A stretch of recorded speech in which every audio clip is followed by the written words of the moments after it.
Game day in Jonesboro, Arkansas. The Arkansas State faithful hoping this is a turnaround to their 2025 season. They know how to do game day right here in Jonesboro. A delicious tailgate pregame before the fans and this team marched in as the Red Wolves get set to take on the Bobcats from Texas State. Arkansas State not off to the start they wanted this season, but they have a great record at home against Texas State, where they have only lost one time in the series history. They'll hope to kick off their 2025 season on the right foot now after that rough start today. Alongside the former Notre Dame star Darius Walker, I'm Chucky Kemp. On paper, preseason, this looked like a game that might be a battle in the Sun Belt West Division, but right now it's two teams headed in different directions. Yeah, you mentioned it. I mean, for Texas State, it's really been business as usual for them. That 8-win team from last year, we see a lot of that today performing for them this season. On the other side, for Arkansas State, they've struggled. But here's the thing, Chucky. They've shown some flashes in almost every game that they've played. So they have the players, they have the ability. The question is, can they start fast? Because they've got a lot of Sun Belt Conference football left to play. It starts with getting off to a good start today. Well, they get Texas State today. And look, Darius, this is a team who's won 8 games 2 years in a row. They've won back-to-back bowl games in G.J. Kinney's first 2 years. They feel like legitimate Sun Belt contenders in their last year in the conference. And they're playing with a lot of confidence, too, despite the fact that they've got a young quarterback at the helm this season, too. And so Kenny has really put them in positions to have a lot of success. All facets have worked well for them, but they're just now starting conference play today. So this game for them is really important to getting off, to get themselves a shot to be able to win the conference.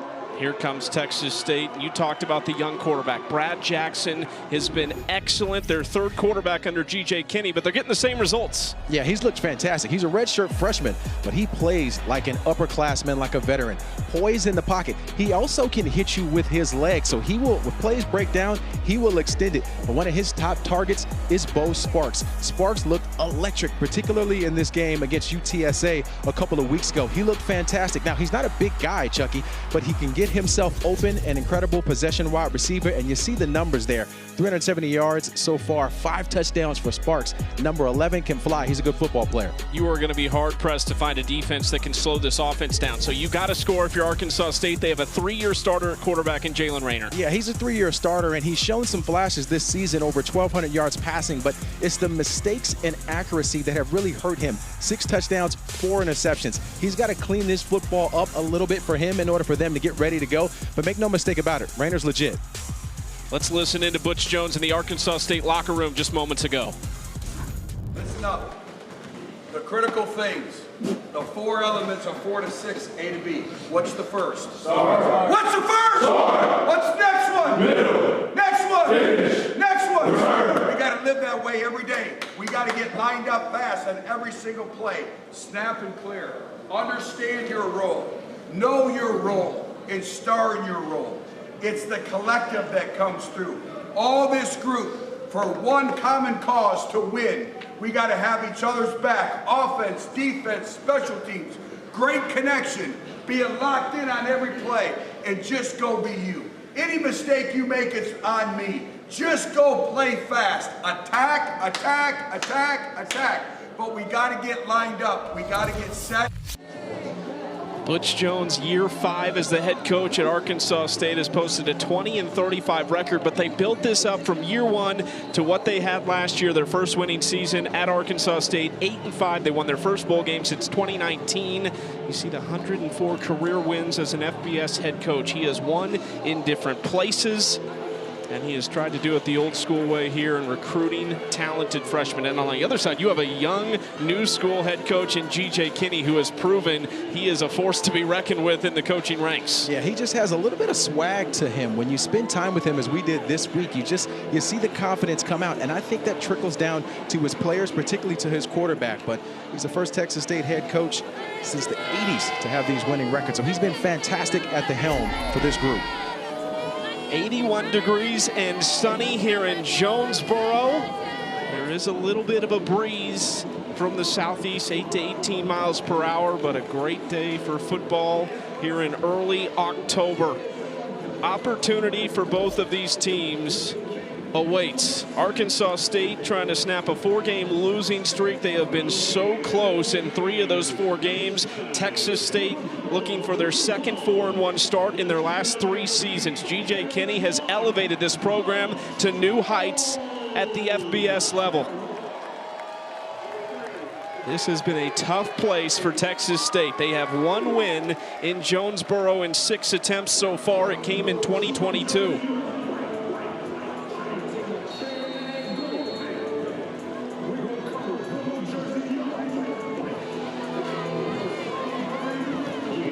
Clayton Amaya tees it up for Arkansas State. Texas State won the toss, and they said, give us the football. It's a dangerous return game with Jalen Jenkins deep to return.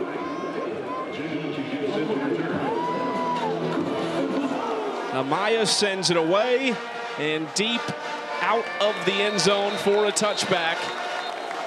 So we get to see this electric Texas State offense that averages 36 points per game and is led by the redshirt freshman from San Antonio, Brad Jackson, out of Reagan High School. 180 yards, couple rushing touchdowns last time they played on September 20th. Coming off a bye week, Darius, and they were hoping to get healthy.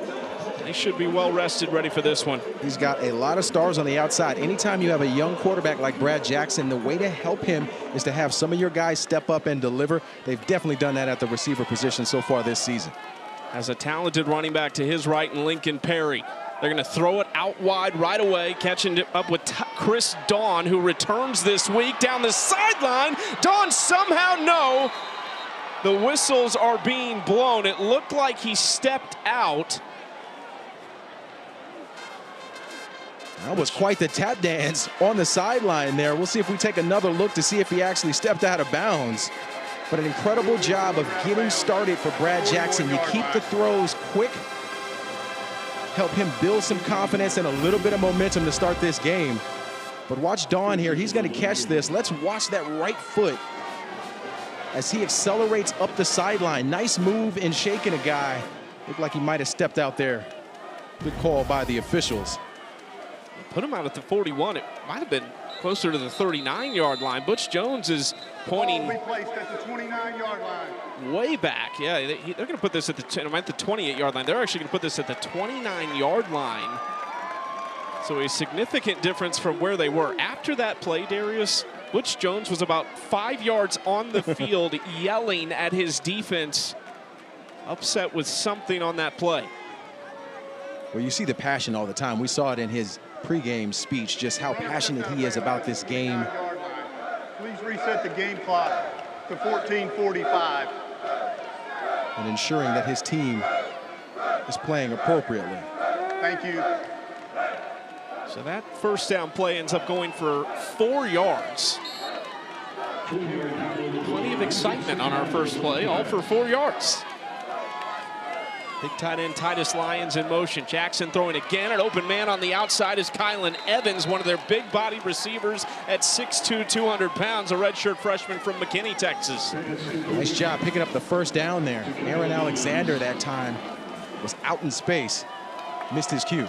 Hand off to Perry, who makes one miss and bounces outside. Lincoln Perry lowers the shoulder, a guy who started his career here in Jonesboro. He led them in rushing in 2021 with almost 500 yards. What a run here. Watch Ethan Hessler, 32. He's the guy who had a chance at Perry on the beginning.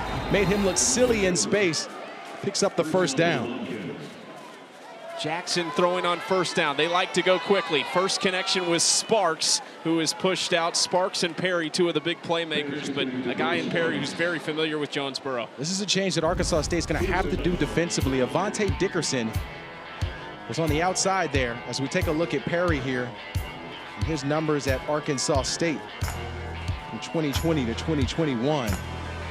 He led them in rushing then, leads them in rushing now on the other side for the competition with Texas State. That last picture was actually Lincoln Perry against Texas State as a member of the Red Wolves. Here's Perry again doing damage against his former program inside the 25-yard line. It's a big pickup for him of about 18 yards. Showing a lot of patience here. Cody Sigler, number 94, the defensive tackle. He gets out of space. He gets pushed over to his left. We have some big space for Perry to pick up there as Chris Dawn can't hang on to the football. Dawn missed their last game a couple weeks ago against Nichols, but he returns today. 8 catches, 160 yards on the season for him. They have had some really talented receivers in the past couple of years under G.J. Kinney and this tremendous offense. Mentioned this is the third quarterback that has run this system. They have still finished somewhere between 36.2 and 36.7 points per game. Jackson using his legs for the first time. Plenty of room. Brad Jackson is in. A 24-yard touchdown for Jackson, his 6th rushing score of the season. And this is what they love about Brad Jackson, is he doesn't force the football when he doesn't have an opening. He's happy to just take what the defense will give him, tuck it, and run. Incredible job by a young football player, but watch Jackson here. He's looking down the field. He wanted to get it to Evans, number 2 in the middle, saw that he was covered and just decided to make a heads-up play and run for it. Makes one guy miss. He's dancing in the end zone. True freshman Nigel Nelson looked like he almost had him in the pocket. Jackson's pump fake kind of fooled him, as the extra point is good from Tyler Robles. A clinical opening drive for Texas State. They won the toss, they got the ball, they score first.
Just how they drew it up on the opening drive. Texas State takes a 7-0 lead in just 1 minute and 59 seconds over Arkansas State. 7 plays, 75 yards.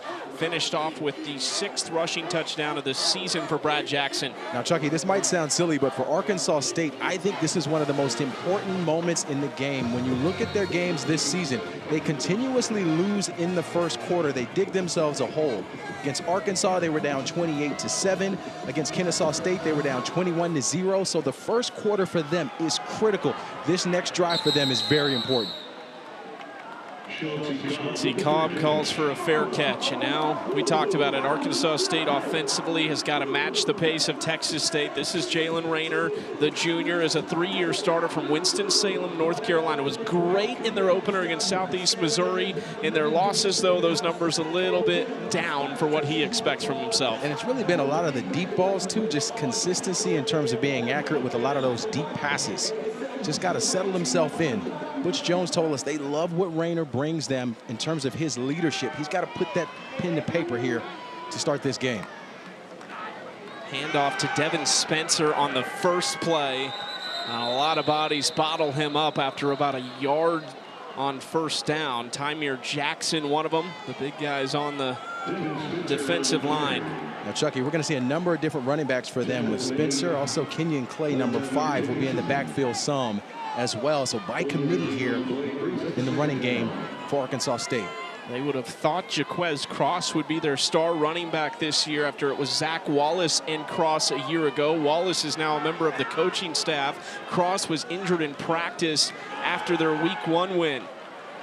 They run it back up the middle and get a couple yards. It's going to set up a tough third down. Aiden Jones in on the stop for Texas State. Chucky, we're already seeing the commitment to the run here, though, for Arkansas State. They're trying to slow this football game down, see if they can't keep their defense off the field and that prolific offense from Texas State off the field as well. They have struggled on third down this year, just 38% conversion. Almost intercepted on the back end. Ryan Nolan, the junior from Gainesville, Florida, almost had his first pick of the year. And what an incredible job baiting the quarterback here from Ryan Nolan. Watch number 7 here, Chucky. He's going to sink down a little bit. See how he lowers his center of gravity there, trying to hope that the quarterback doesn't see him in the middle of the field there. Rayner was trying to get it to Tyler Fortenberry. That could have been a costly turnover. Bo Sparks deep to return from Jackson Waller. Sparks, another dangerous return man from the Bobcats. Texas State's coming after this, and that is a shanked punt toward the sideline. It lands, it looked like it landed out of bounds, but no whistles yet, so they'll down it at the 44-yard line. And either way, this is excellent starting field position for Texas State, looking to take a 2-score lead less than 4 minutes in.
Seven 0 Texas State over Arkansas State. Bobcats getting the football back. 11:48 to play in the first quarter.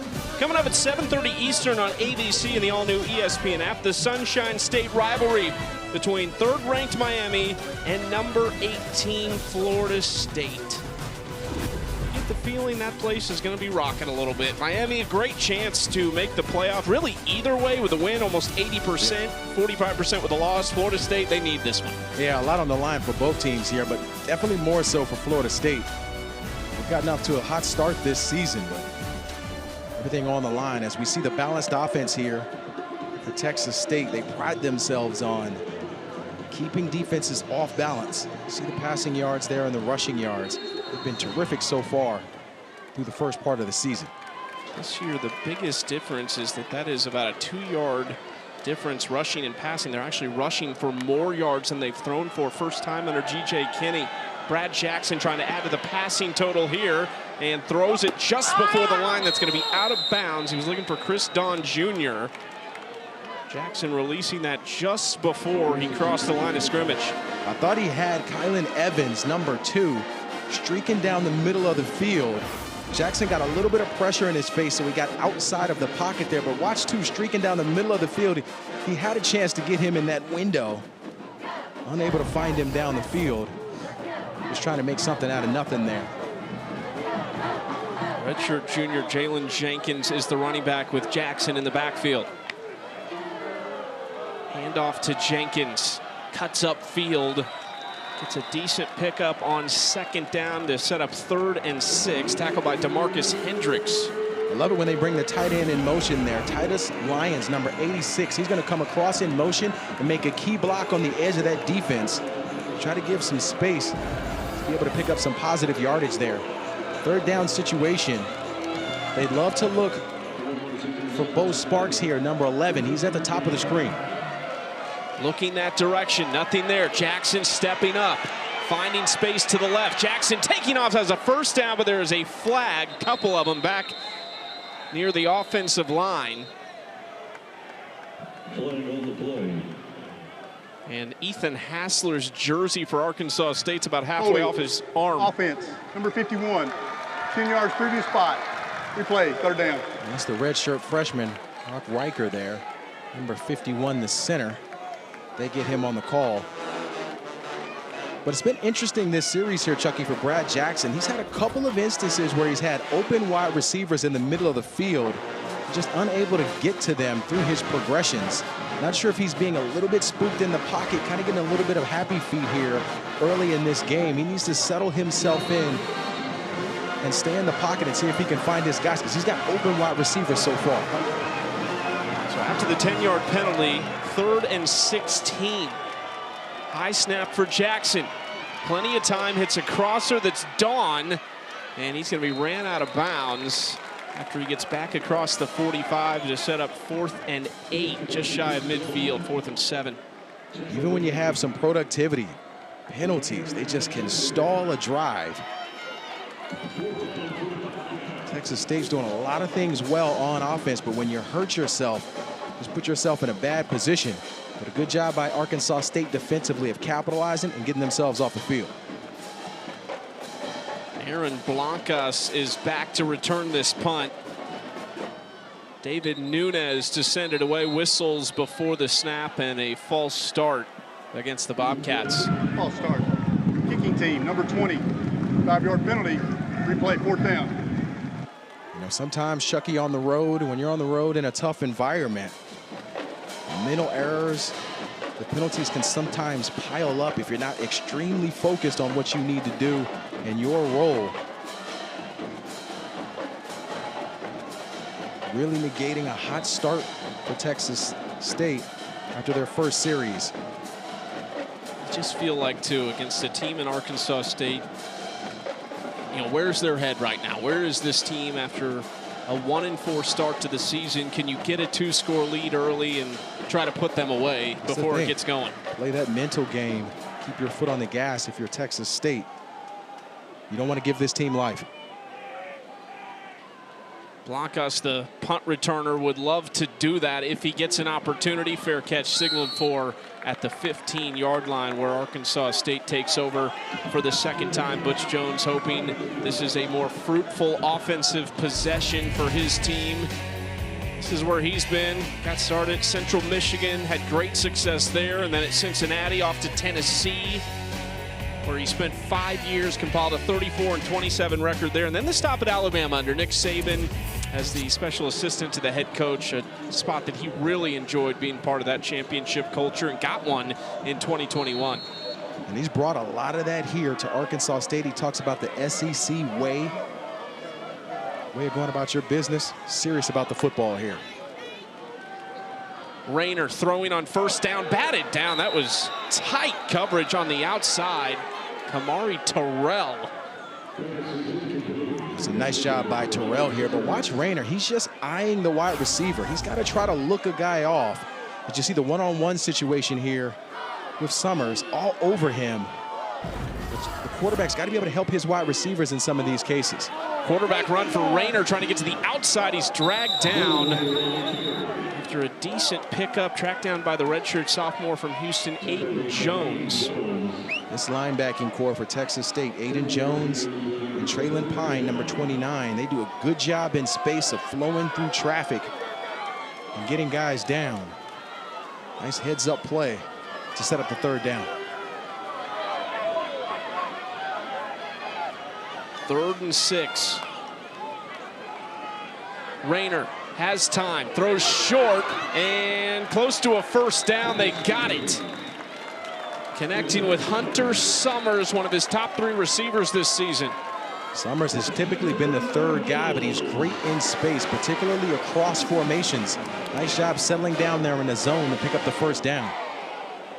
Play action pass, pocket collapsing. Texas State gets home. Rayner goes down.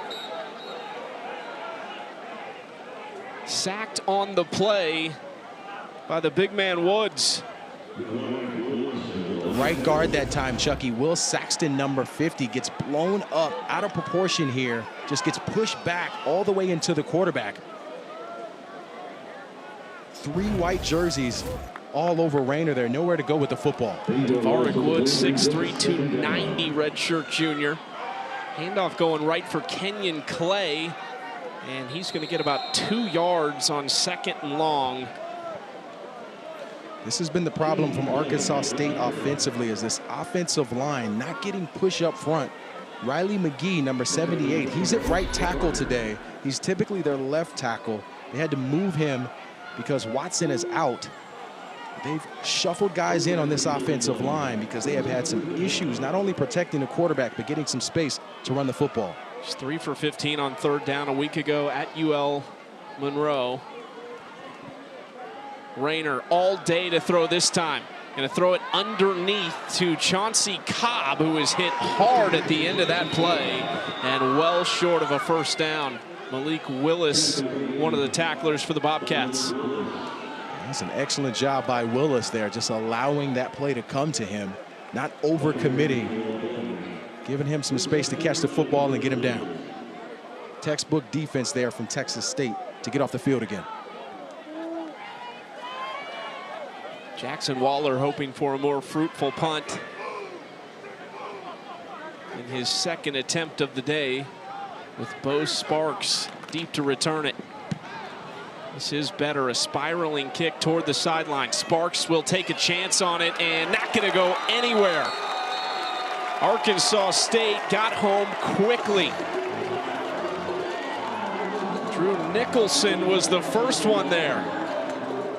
Big time play from Nicholson on the punt coverage team. Watch 41 come into frame right as Sparks catches the football. He doesn't get credit for the tackle, but he's the first guy to get there to cause Spark to go outside, and the rest of the team rallies. Excellent team coverage there from Texas State. Not the drive they wanted the second time, but that first drive, 7 plays, 75 yards, was almost automatic from this offense. It looked really fluid in there too.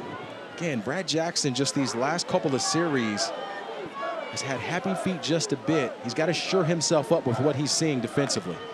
1st and 10 at the 24. Handoff to Perry. Stiff arm in the backfield for Perry, who is going to get a nice gain here on what looked like absolutely nothing. Watch 97 here, Tony Carter. He's the first guy to get in there. He's got to be able to get Perry down. Perry just showing you that strength, that stiff arm. Push a guy down. Missed opportunities so far for Arkansas State. Little trickery here. Flip to Sparks on the end around. Sparks lowers the head to the 40-yard line. They get about 8 yards and move the chains. Nice job by Dorian Straw here. The tackle, watch for 64. He's the guy who's going to lead up, make a key block here to be able to give Sparks some space right there in the middle of that. Able to pick up some positive yardage there to pick up the first down. Yeah, explosive plays on that first drive. 4 of their 7 plays on that 75-yard scoring drive were for more than 10 yards. Perry wrapped up quickly by Cody Sigler after a gain of a yard. They're looking for big things from Sigler. He's one of the big bodies up front that they have at 6'3", 297 pounds. Redshirt junior. They need more productivity. He's really violent with his hands, but he's got to get home. Little screen pass here to Perry. He's got blockers, and he's got a first down right to the 50-yard line to move the chains again. Watch Kyle Taylor here, number 20 in black. He's just going to bail out here from the linebacker position. He's got to trust his eyes. He's nowhere in sight in this play. That's his responsibility to be able to take care of the back out of the backfield. Again, we're seeing guys really on both sides here, Chucky, just needing to settle in and understand what their responsibilities are each play and sticking with that, not being pulled away from it. 1st and 10 at midfield. Kylan Evans in motion on the outside for Texas State. Jackson with plenty of time. Floats one over the top. He was looking for Sparks and really had him, but just overthrows it. Not sure what's happening with Brad Jackson so far after that first series, but you'll see Sparks. Sparks is coming from all the way across the other side of the field. He's at the top of the screen and he's running a crossing route all the way down. He's open. This is usually a pass that Brad Jackson would make. He just overshoots the throw. Didn't really get his legs settled underneath him as he rolled out. Now, I mentioned at the top, we haven't seen him really play like a redshirt freshman. Part of what we're seeing is a little bit of inexperience coming out for Brad Jackson. Jackson on the quarterback keeper slides down and gets 3 yards to set up 3rd and 7. They really need to spend more time running behind Sully Burns, number 68. The tackle, he's 6'7", 320. He's the biggest guy on the field. If I'm offensive coordinator for Texas State, I'm making sure I'm going behind this guy. Give him an opportunity to make some space for backs and for the quarterback, because he's legit. Redshirt junior from Plano, Texas, started his career at Tulane. 2nd year at Texas State. Long ball from Jackson and nobody there. Bo Sparks was the receiver on that side. He was saying that there was some grabbing on the far side from Trenton Allen Yao. There did seem to be a little bit of contact here later in this route, but this ball is just overthrown. Seemed like that might have been a miscommunication between Sparks and Jackson there. Not on the same page with where he was trying to go with the route. Nunez on to punt.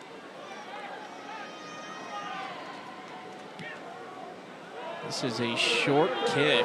Blancas comes up and fair catches it near the 20-yard line. The offense has gone quiet for both of these teams. 4 minutes to play in the first quarter, 7-point lead.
The Sun Belt Conference has been highlighting some of their past stars over their 25 years of football, and we look back now in the 2019 season. Omar Bayless, the Sun Belt single season record, 1,600 receiving yards, 17 touchdowns, over 125 yards per game at Arkansas State.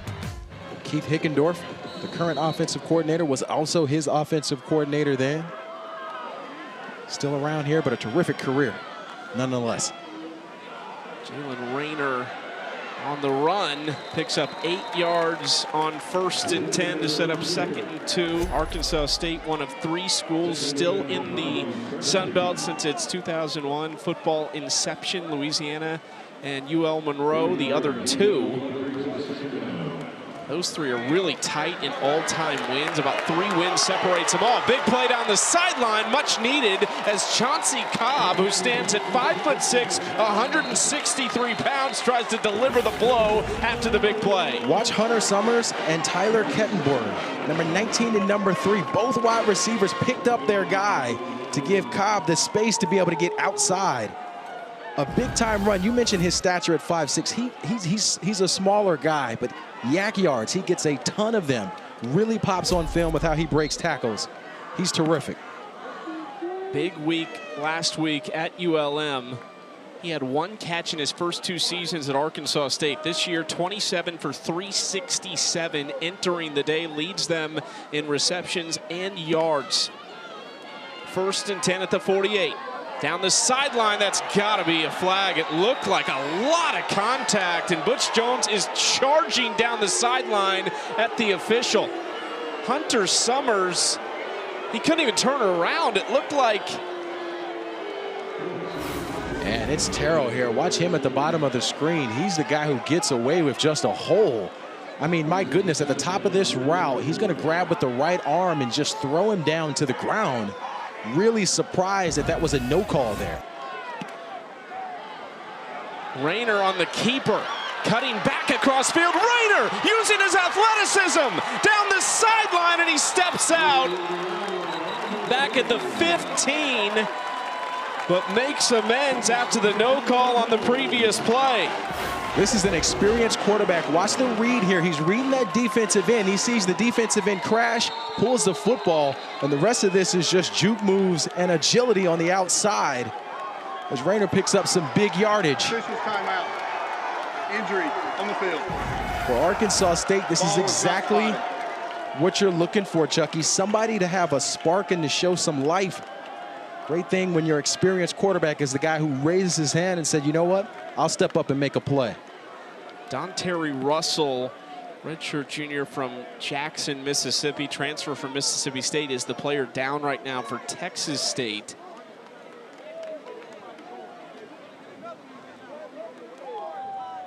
Tend to him. Spent 3 years at Mississippi State. Just played in 1 game last year, missed the final 11.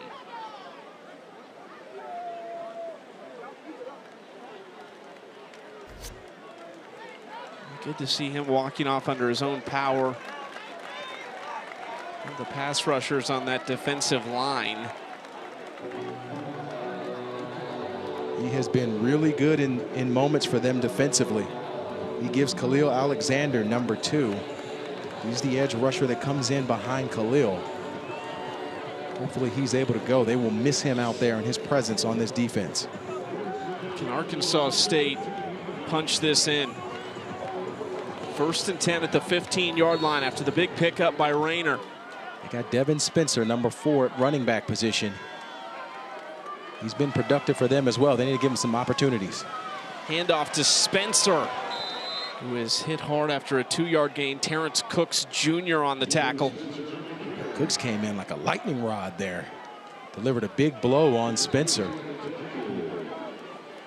And this has been the area for Arkansas State where they've struggled in the red zone, being able to punch it in after a nice drive.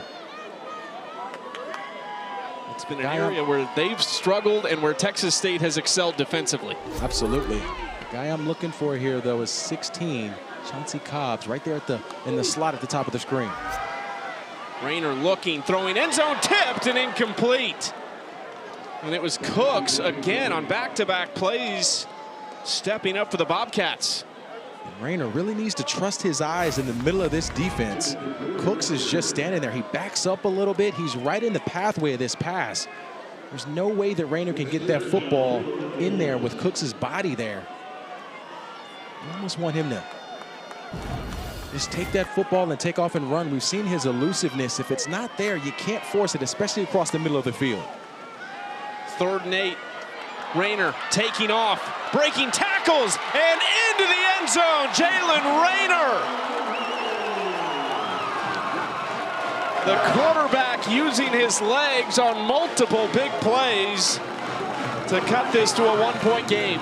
Chucky, sometimes on defense, when you've made a couple of plays, you start to get a little gassed. You need a moment, and because Arkansas State is going fast offensively, there was no time for the defense to settle in and collect their breath at any kind of moment. And Rayner just taking this offense and this team on his back by himself with a couple of big runs, including that touchdown. Clune Van Andel on for the extra point, and we are tied up at 7. Chucky, I talked about the being tired out there. Watch Terrence Cooks, number 16. He made a couple of plays in the passing game. He's the guy, number 16, who has a chance to get the quarterback down. He's just gassed. He's gassed, gets his arms around him and is unable to secure the tackle. But that's the thing for Arkansas State, going fast in this series. They're switching it up, trying to keep this defense off balance. When guys get tired out there, you take advantage with your athleticism. Big time play from quarterback Jalen Rayner. Think about today's landscape of college football, and a guy like Jalen Rayner, who has played so much football and has done it at a high level here at Arkansas State. He came in the first few games of the season as a true freshman and became the starter. A couple of years later, here he is, a 3-year starter. He was the Sun Belt Conference Freshman of the Year. For Texas State the phone has been ringing. On the return team. Without a doubt. For Jalen Rayner. Especially with that dual threat ability. One of the things Butch Jones said about Rayner is this year, in his 3rd year in this program, he's starting to understand the why they call the plays that they do, what they're trying to do to the team to take advantage of the defense.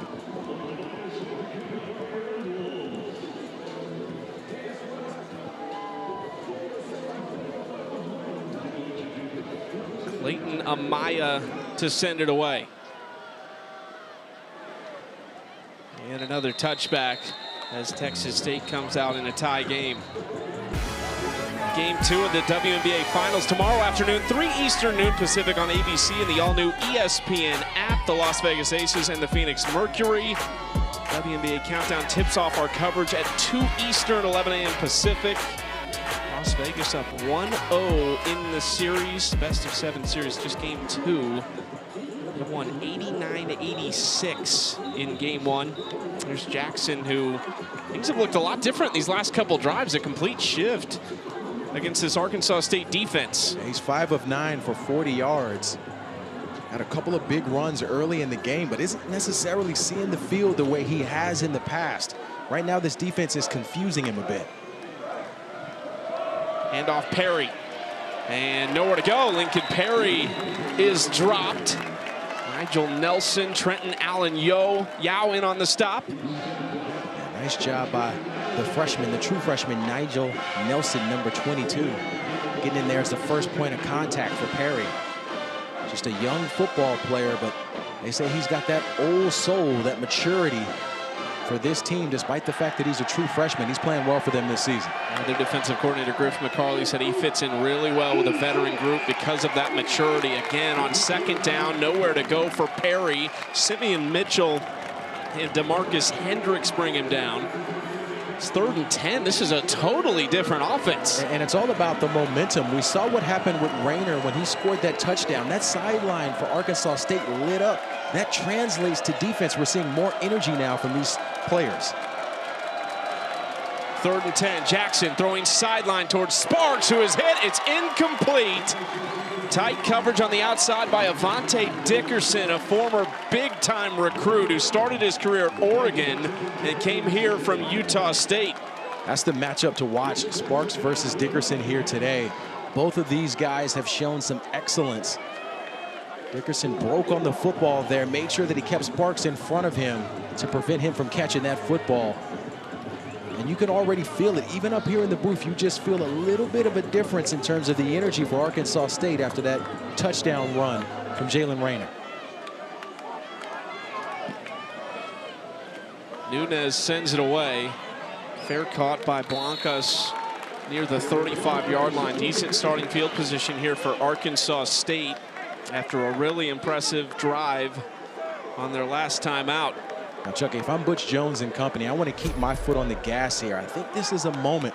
As you look at the results there, a couple of punts, had that 80-yard touchdown drive capped off with the run from Rayner. I think you keep your foot on the gas here. This is the perfect time to take a shot. If you're Arkansas State, the guy at the top of the screen is going to be Jalen Benelli, number 10. He's going to have one-on-one coverage, it looks like, on the outside. An 80-yard touchdown drive was their longest by yards this season. Handoff up the middle, nowhere to go in the ground game. You said it, they want to try and control the clock here, shorten this game a little bit. But the rush, as far as the true run game goes, has not really been there yet. Not for them. They have struggled with that on the ground. It's really been this offensive line as they've moved a lot of different guys around, trying to figure out some consistency there in the running game. 51 of their 58 on the ground are Rayners, and a lot of those came on the last drive. That is a strong run to the 42-yard line. Ryan Nolan makes the tackle, but that's better from Kenyon Clay and company. He's really the guy who does well in between the tackles for them as a runner. Uses that 6'1", 220-pound frame to fall forward. It's a nice pickup on second down. And in order to control the clock and shorten the game, they will let this tick to the end of the first quarter in what looks to be an intriguing contest between 3-1 Texas State and 1-4 Arkansas State. The Red Wolves have the football and the momentum here in Jonesboro. It's the quarterbacks, Brad Jackson and Jalen Rayner, who did the scoring in the first quarter.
Welcome you back to Jonesboro, joined by the head coach of the Arkansas State Red Wolves, Butch Jones. Coach, defense got off to a little bit of a slow start, but have bounced back nicely. What was the message to them after that first drive? Well, just keep playing. If you look at it, we weren't tackling, we weren't running our feet, and I think really the storyline of the first quarter is we've been able to stay ahead of the sticks. We gave up a sack on 1st and 10 on offense, and then, you know, that's a 3 and out, but our success has really been relative to staying on schedule with down and distance. We appreciate it, Coach. Good luck. Thank you.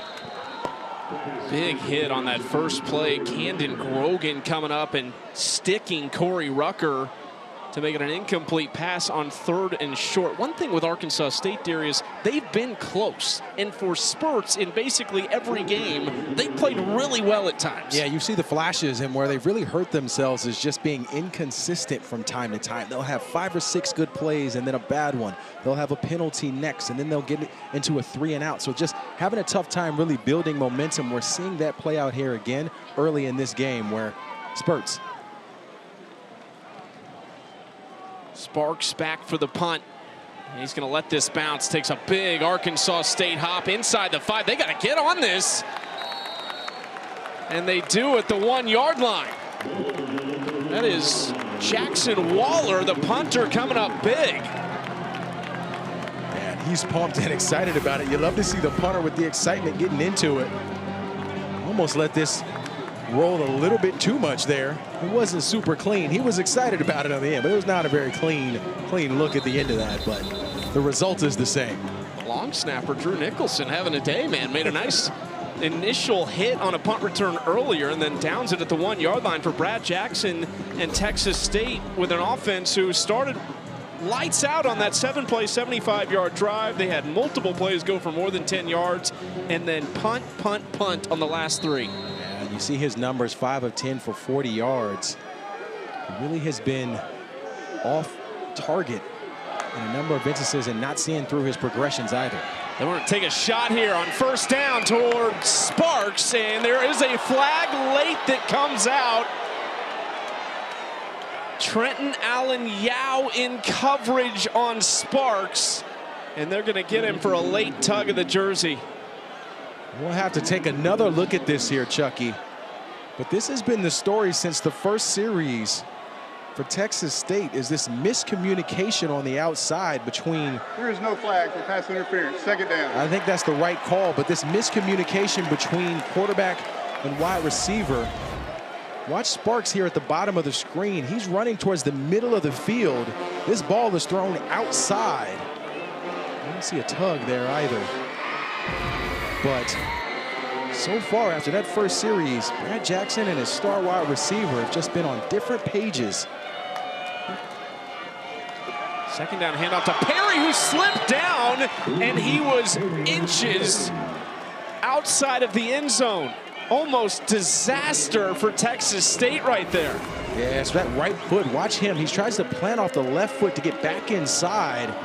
Just unable to get any traction on the ground. The field is the ball carrier was out of the end zone. It's 3rd down. And if he was out of the end zone, he was barely out of the end zone there. Texas State 0 for 3 on 3rd down.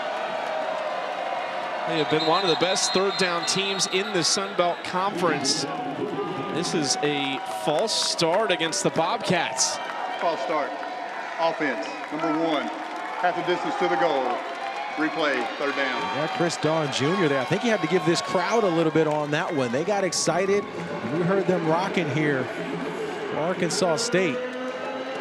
Typically in these moments when you have a quarterback like Brad Jackson who's so good with his legs, you just try to live to fight another day. So give him the opportunity just to take it in a QB draw to get a few yards, to get yourself some space to punt the football. He made a play with their backs against the wall against UTSA in a similar situation to give them space and a 1st down. This is even tighter. Jackson, clean pocket, throwing toward the sideline, overthrows Chris Don Jr., and Arkansas State's defense is settling in right now. This is why I go back to just trying to help yourself a little bit to give your punter a little bit of space. Try to pick up 2 to 3 yards to make a little bit of cushion there for the punter.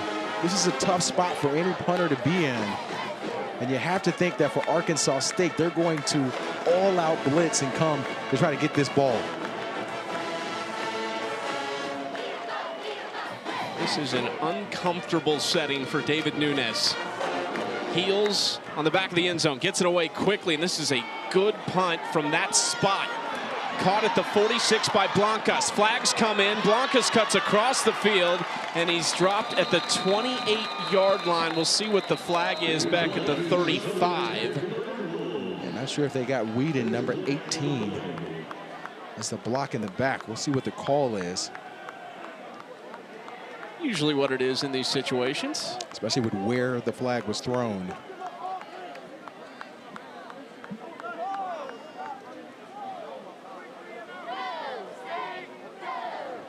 During the return, holding number 29 of the return team, 10 yards from the spot of the foul. It'll be first down. We'll back up that starting field position a little bit for Arkansas State. 7-7, 13:35 to play in the first half. Got off to a lightning quick start with Texas State coming out. A 7-play, 75-yard drive. Brad Jackson orchestrating it like a magician down the field to perfection. But it's Jalen Rayner and company who have the momentum and the football.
Chucky, we got a tie ball game here in Jonesboro. Brad Jackson was the one who get it started. You see he pump fakes. He was able to take this 29 yards to the house, and then Rayner, to not be outdone on the QB run, breaks a couple tackles and gets it into the end zone. 7-7 ball game. Two quarterbacks doing well with their legs so far. Two guys that stand at 6 feet tall. Rayner's 202. Jackson's 200 pounds. Texas State's touchdown drive came on their first. They have punted 4 straight drives since. Arkansas State had that 80-yard touchdown drive. That's their longest of the season, and just all the momentum is theirs. They got it. Now they got to get something going through the air for Rayner. He's 3 of 8 for 37 yards. They haven't asked him to throw enough. This could be one of those series where he can get it going with his arm. Running back Kenyon Clay in motion. They'll throw it to him. He gets a nice block on the outside by Hunter Summers, and a decent first down pickup just across the 50-yard line. Love to see Hunters using that 6'3" frame to block for the back out of the backfield. Nice job picking up some positive yardage. This is part of what Butch Jones talked about, them staying in front and ahead of schedule on offense. This was their best starting field position of the day, but can they capitalize and take a lead? Rayner with patience in the pocket and finds one of the best to ever do it at Arkansas State, Corey Rucker, who has a big pickup down inside the 25-yard line. Big time play. Watch 46, Aiden Jones for Texas State. He's the linebacker in the middle of the screen. He gets lost. He's turned his back to his responsibility, which was Rucker there. Rucker able to catch that football wide open and take it down for a big gain. We've talked about this defensively for Texas State, knowing your responsibility and staying with it, not being pulled into something else. Hand off to Clay. Charges ahead for a short pickup. Jordan Sanders on the stop. Corey Rucker, who made that last big catch, their all-time leading receiver in yards. He is playing his 52nd career game at Arkansas State today. Actually left for a year, went to South Carolina in 2022, but came back, and he is a stud. You gotta love Jonesboro. You can't leave Jonesboro and come back. Come on. It's not gonna happen. Rayner on the keeper. Makes one miss, trying to get outside. Breaks another tackle. Rayner! A short gain, but one that'll get you on your feet if you're a Red Bulls fan. Now, Khalil Alexander, number 2, the edge player, he has got to make a play on the quarterback here. He's in prime position, but unable to get Rayner down, and Rayner showing you that it's not just the speed and agility, it's also the strength. He is tough to tackle. Now, Chucky, they've got Rucker here on the outside, number 7 at the bottom of the screen. Here in the red zone is a great place to feature him. Flags thrown. Might be heading the wrong direction.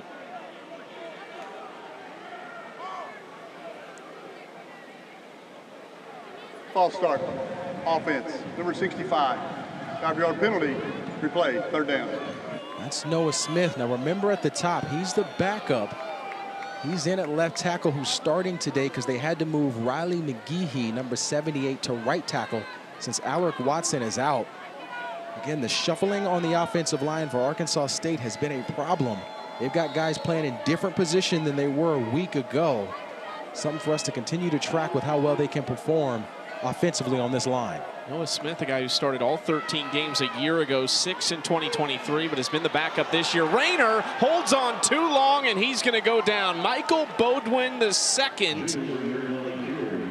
who has already surpassed his tackles total from a year ago, comes up with a sack. Not sure what Rayner saw here because Bowden was all over him. Watch 3, he's spying the quarterback. Rayner's got to move or try to make a move on the linebacker. He almost didn't see him in front of his face. Looked like he had Hunter Summers underneath, too, to just dump it off to, but you're right. Not sure what he was looking at. Clune Van Andel lining this up from 51 yards. Jackson Waller holding. The kick is up, and it is good.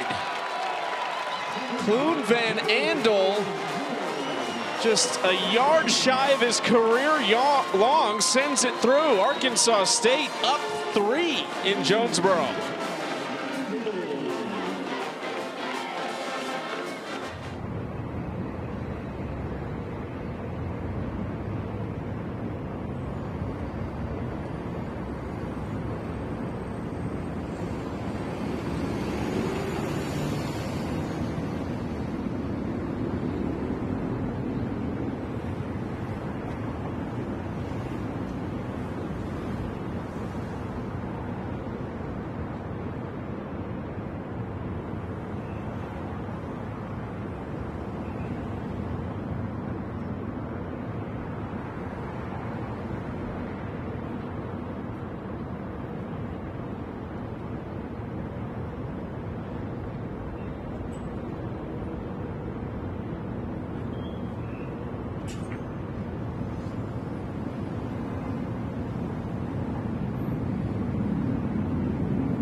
Let's take a look at this week's college football rankings, brought to you by Capital One.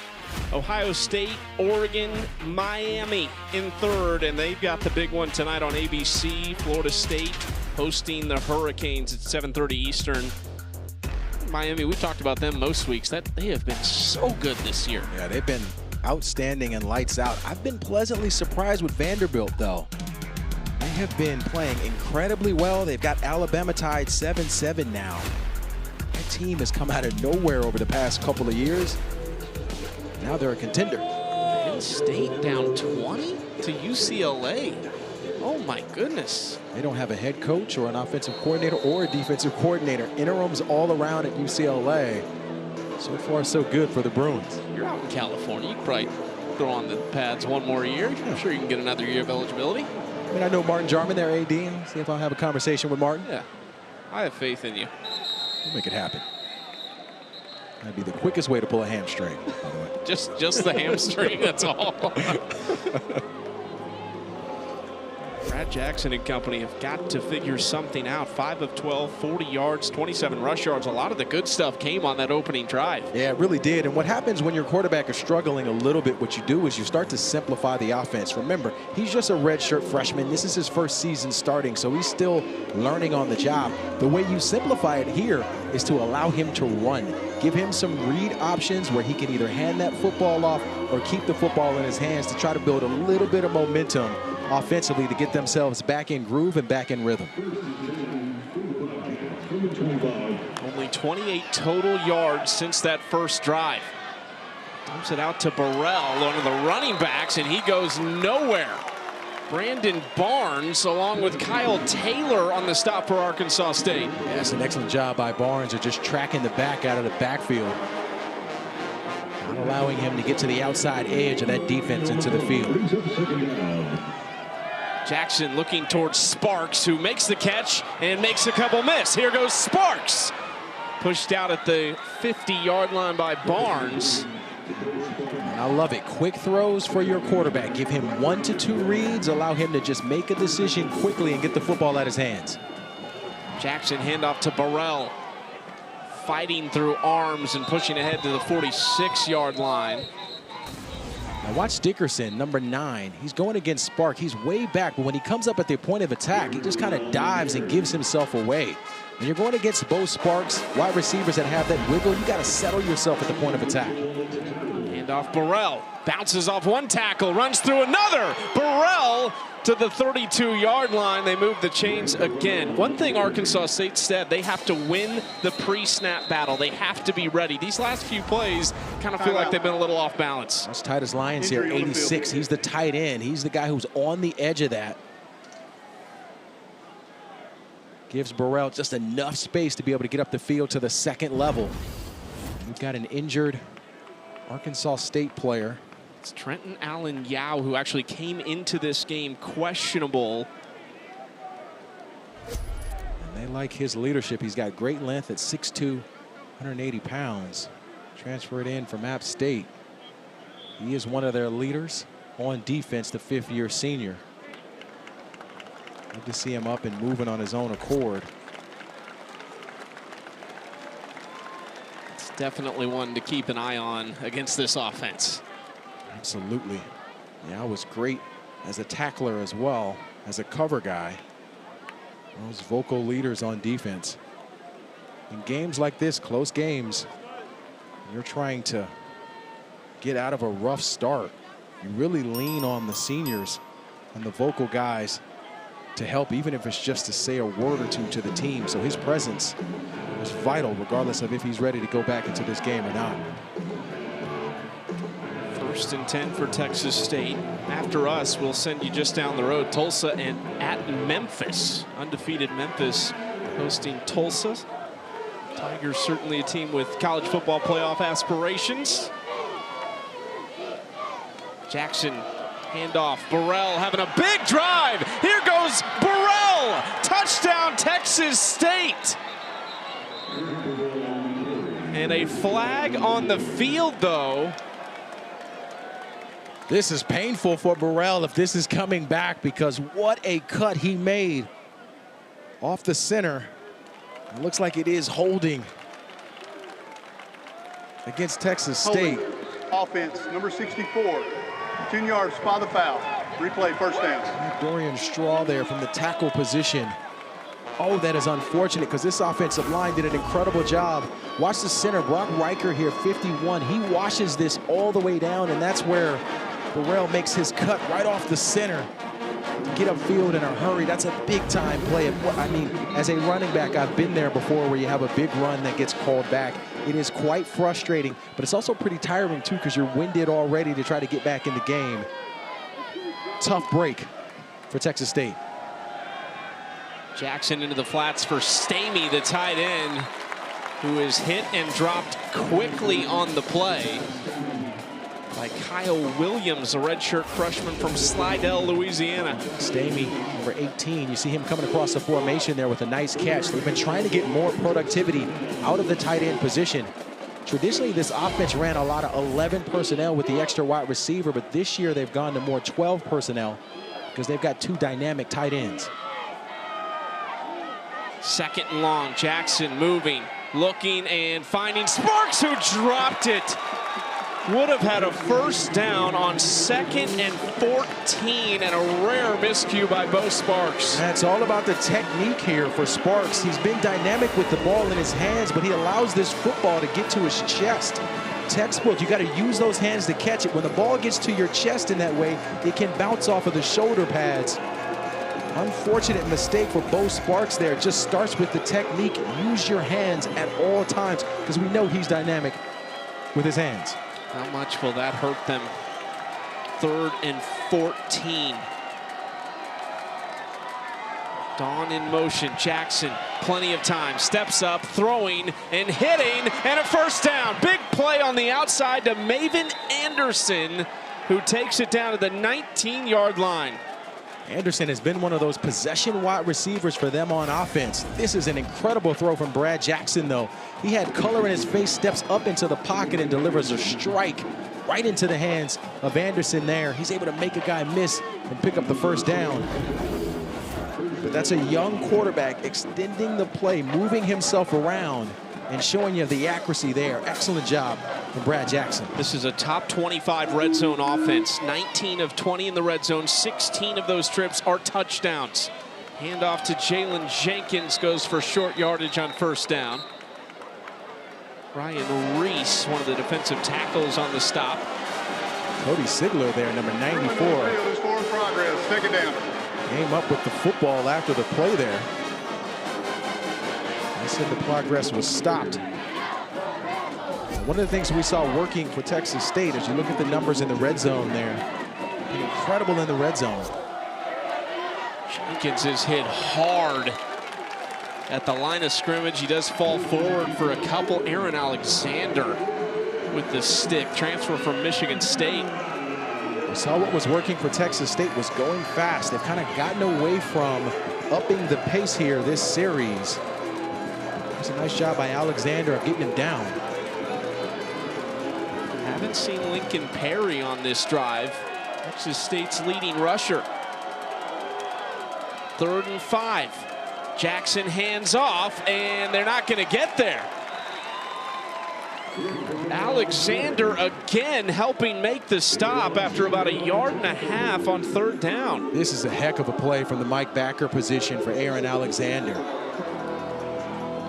Because they had a chance to pick this first down up. He came in inside and made a terrific play. But you mentioned it, a little bit surprising that we didn't see Lincoln Perry there. He's been their stud. Not in a critical moment for Texas State. Tyler Robles, the redshirt sophomore kicker, on between the hashes for a 32-yarder. And it's good. We have a great football game in Jonesboro. Tied at 10, under 6 minutes left in the first half.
10-10, 5:48 to play in the first half between Texas State and Arkansas State. Now for our Fansville College Football Update, brought to you by Dr. Pepper. How about Cincinnati and Brendan Sorsby taking down a top 15 team in Iowa State? Sorsby 214 in the air, 64 on the ground, responsible for 3 touchdowns, their 5th win all time against a top 15 team.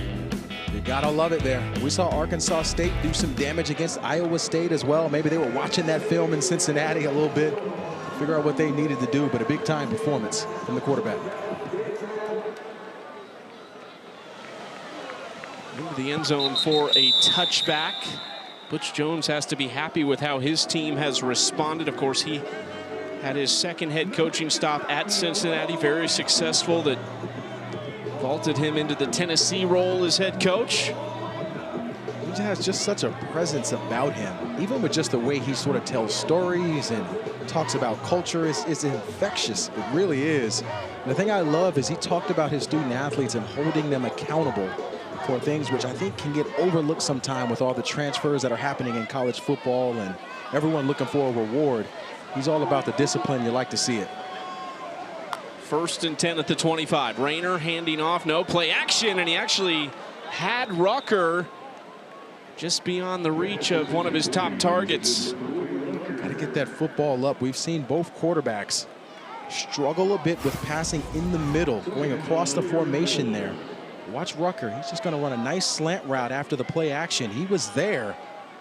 Rayner just unable to get him the football.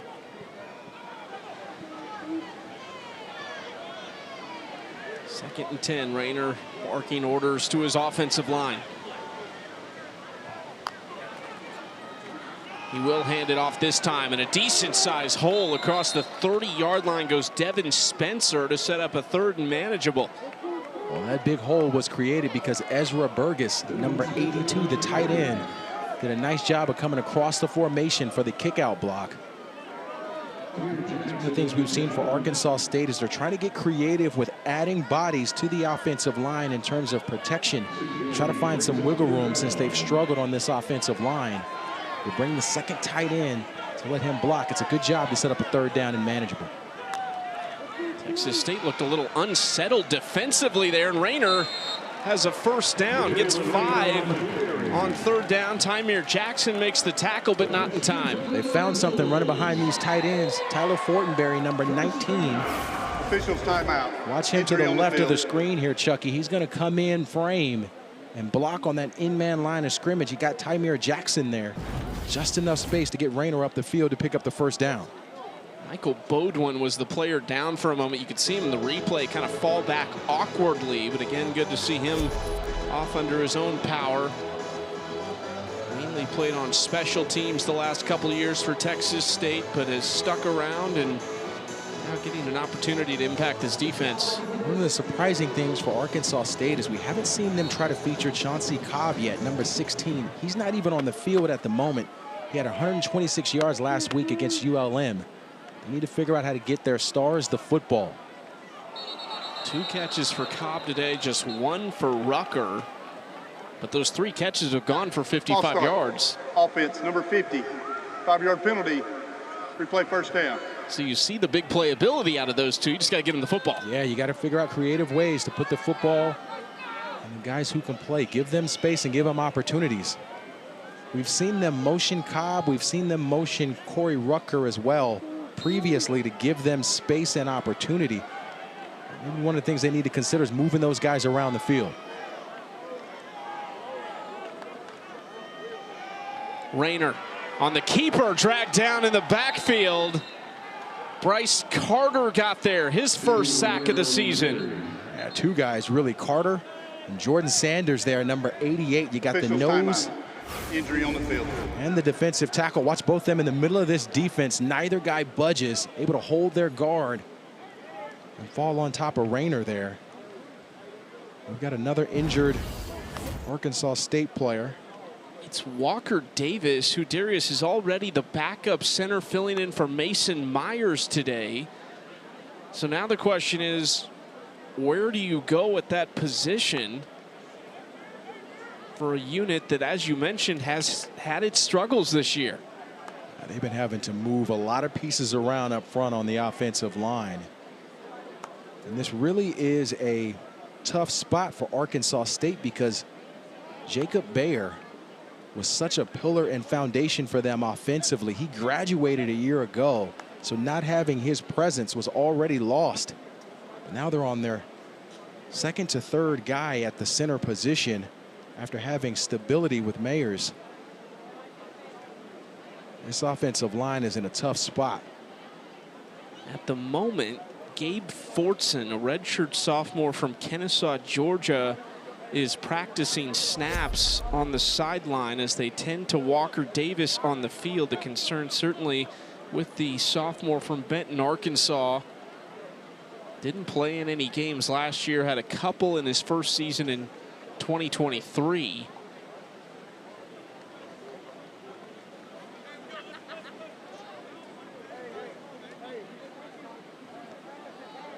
Let's take a look at this play. Walker Davis right in the middle at center, number 54. See him there. Let's see if he gets rolled up of some sort at the end of this play. It happened kind of in the middle. You could see him wince a little bit, and then he tried to play on throughout the play, but hard to say exactly what happened. The delayed reaction there, too. Holding that right shoulder there. Hopefully he's okay. So likely we'll see Gabe Fortson at the center spot as he readies at one of the most important positions on the field. It's quite the moment to get thrown into action here.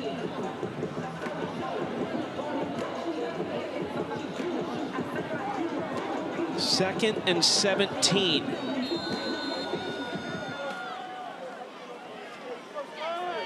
Empty backfield for Rayner. Has time. Across the middle and nowhere to go. Hit immediately was Hunter Summers by Terrence Cooks Jr. You've seen Terrence Cooks have a big day today on defense. But if I'm Texas State, when you've got a new center in the game who's the third or fourth guy, they should be blitzing the middle of this offensive line to see if this center can play. Third and long, plenty of time for Rayner. Again, looking short, and they get back to the original line of scrimmage. Aiden Jones tackles Hunter Summers. You surprised Rayner threw that there with all the time he had? I am. He had a lot of time to be able to move around, too, to try to find someone else. Maybe extend the play himself. Almost felt like a give-up moment for the quarterback there, just trying to get off the field. Maybe he's worried about that QB center exchange and some of the snaps. He did just seem to give up on that play.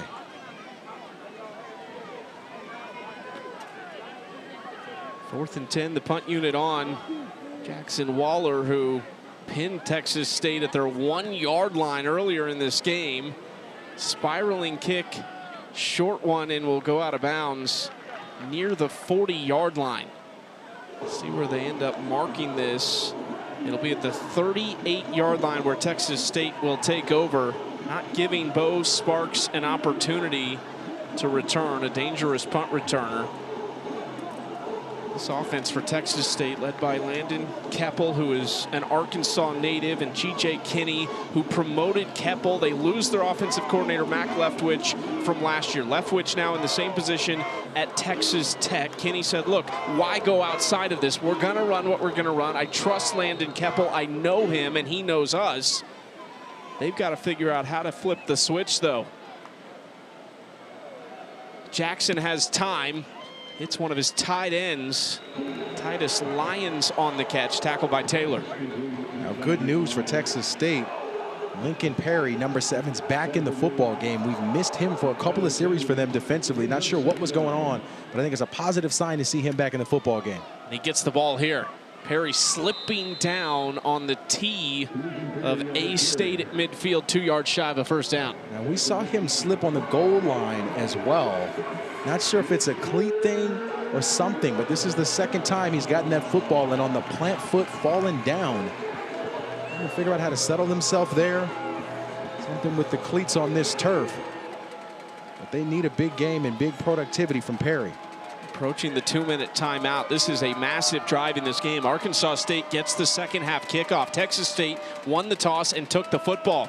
Here's Perry, who is hit and dropped right at the line. They're going to move the chains. See if maybe they take a look at this. Taylor was on the stop. Timeout. But this is one of the things they love about Perry, his ability to be able to run the football. Got the 2-minute warning, 10-10 ball game, and we get back.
Two-minute timeout here in the first half. Tie ball game, 10-10. 1st and 10 for Texas State when we resume play. Coming up at the half, Kevin Connors and Trevor Matich in studio. Highlights from earlier today and a preview of tonight's big matchups. Florida State, Miami, Mississippi State, Texas A&M, and Texas Tech, Houston. A lot of big games coming up with college football playoff implications. Texas State back at it, 1st and 10, and nowhere to go on that handoff to Greg Burrell. Kyle Taylor and friends in on the stop. And this is a team defensive stop here from Arkansas State. Burrell back in the game after taking Perry out. Something interesting to track there, the carries here. Texas State offensively at the running back position, but guys not settled in. Looks like they're going to hurt themselves. Brad Jackson spiked the ball in frustration after that flag.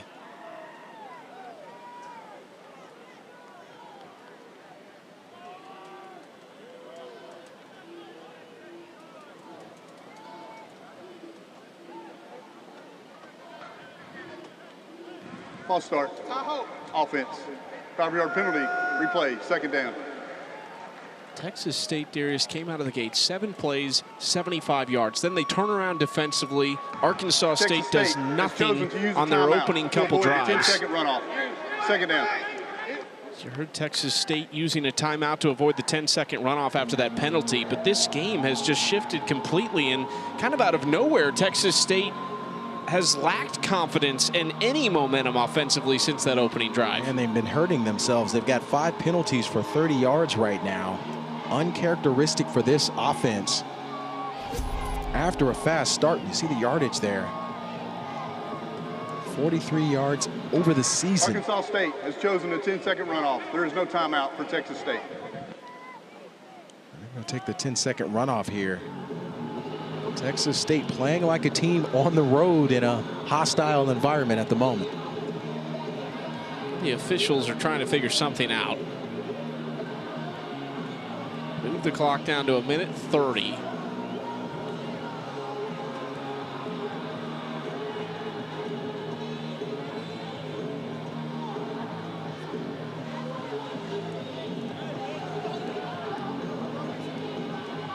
So trying to get the first down marker back in the right spot on the far sideline. It is 2nd and 15. And the clock now ticking, under 90 seconds to play in the first half. Jackson, play action, quick throw out wide to Dawn, who is hit hard. You can see the mouthpiece come out from someone down on the field. Kyle Taylor again in on a stop. He lost his hat. Likely that was his mouthpiece that went flying, so he'll have to sit out of play. Yeah, DeMarcus Hendricks here too. The defensive end's going to make a play on Dawn here after he gets outside, but you see 10 come in there and lay the big hit and that mouthpiece go out. Not sure if he had it in his mouth and it was knocked out of his mouth, or if he had it in the helmet, didn't have it in, but safety first, especially in the middle of that field. You ever get hit so hard your mouthpiece came out? Maybe not the mouthpiece. I certainly have gotten run over quite a bit. And some stories, particularly in the NFL. There is no 10-second runoff for Texas State. A couple of elite linebackers. That's one of my favorite stories you tell. Oh, Ray Lewis. Oh, man. Quite the animal. 3rd and 10 at the 48. Texas State, or Arkansas State, has 3 timeouts. If they get a stop here, Jackson feels the pressure, slips down, and he is going to be dropped just across midfield. They'll mark him close to the 48-yard line. Ethan Hassler and Chris Bodie make the play. And it seemed like Jackson had a clock going off in his head as when he needed to run. He didn't necessarily need to pull it in that moment. He still had a little bit more time to try to keep his eyes down the field. We've talked about this. We've seen this for Jackson really since that first series, where there's a lot of stuff sort of happening in his head. He's hesitant, certainly not confident in what he needs to do, not able to go through his progressions quickly and efficiently. His defense has rattled him in the second quarter. Timeout, Texas State. First charge of the half, 30 seconds in length. UFC 320 is tonight at T-Mobile Arena in Las Vegas, highlighted by 2 title fights. The light heavyweight and bantamweight belts are on the line. Prelims begin at 8 Eastern, 5 Pacific. The main card at 10 Eastern, 7 Pacific on pay-per-view. Buy it at ESPNplus.com/PPV. Are you surprised Arkansas State didn't take a timeout there? A little bit surprised, yeah, for sure. But as far as fighting goes, to that point, like, this is a dogfight right now. And I think a lot of people were sort of pleasantly surprised for Arkansas State, because I think the motto and what you sort of felt from the public and the community was that this team was running in the wrong direction. They're moving in the wrong direction. They've shown some resilience here today. A lot of credit to Butch Jones and this coaching staff. We talked about it. There's just a lot of distractions right now in college football. Whether you're winning or losing, you could always have those possibilities of players looking at the door, and they've kept this team focused and competitive. This punt's going to land and take a big Arkansas State bounce. Down back toward the 27-yard line, but time is just not on Arkansas State's side, and likely they're going to sit on this and take it at halftime. It's such an interesting way of life now, though, for college football, and that's part of what Butch Jones talked to us about, because when you have teams that are doing well, as Arkansas State was doing last year, midway through the season, you have players considering where they're going to go get paid, because there's opportunities for them to go somewhere and collect a big check. And then the opposite of that, which was happening or could feel like could be happening here for Arkansas State, is when a team's not playing well, guys considering where they're going to go next, where else can they play. Just a double-edged sword, which is a way of life, though, for college football these days. Arkansas State, one of the things we talked about early, they'd want to control the clock today. That right there, not taking the timeout, taking it to halftime is a sign of that as well. They don't want to make any mistakes down the stretch in this half. It's tied at 10 apiece. They will get the football when we come out for the second half. I think you also have to understand for Arkansas State here, they're used to being in fights. That Iowa State game a few weeks ago was only an 8-point game. That Kennesaw State game was a 7-point game. Last week it was a 2-score game, so they're used to playing with adversity and having to be resilient. I think it's kind of the opposite for Texas State. They've had a bunch of big wins, especially last week, beating Nicholls State 35-3. They're used to being ahead. They're the ones in tough water at the moment. We're joined now by Texas State head coach G.J. Kinney. Coach, off to such a great start offensively, and that's kind of stalled at this point. What will your message be to this offense? Yeah, we weathered the storm the first half. That's a really good football team. Anytime you play on the road in conference, you know, you got to do that. And we just got to go out there and execute better in the second half. Coach, we were impressed with the first drive with Brad Jackson. Your quarterback hasn't been up to speed after that. What did you see from your signal caller? Yeah, it's a good defense. You know, young quarterback on the road. Got to calm him down. He'll make some plays in the second half. He's really good. Appreciate it, Coach. Good luck. Thank you. G.J. Kinney and company, they are used to scoring at a high rate. Off to a great start, but ended with just 10 points in that first half. Arkansas State and friends answering in the midst of a tough season so far, but we're tied at 3.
Welcome you back to Jonesboro, Arkansas. The Red Wolves looking for what would be a shocker in the Sun Belt Conference, tied 10-all at halftime with Texas State, who entered this game 3-1, and it was all Bobcats on their first drive with their quarterback Brad Jackson on the keeper. Yeah, this really looked like this was going to turn into some kind of a shootout here because Jackson decided to take it himself. 29 yards, he gets into the end zone. Then on the other side, Rayner said, you know what? Hey, I can do it too. He has his own rushing touchdown.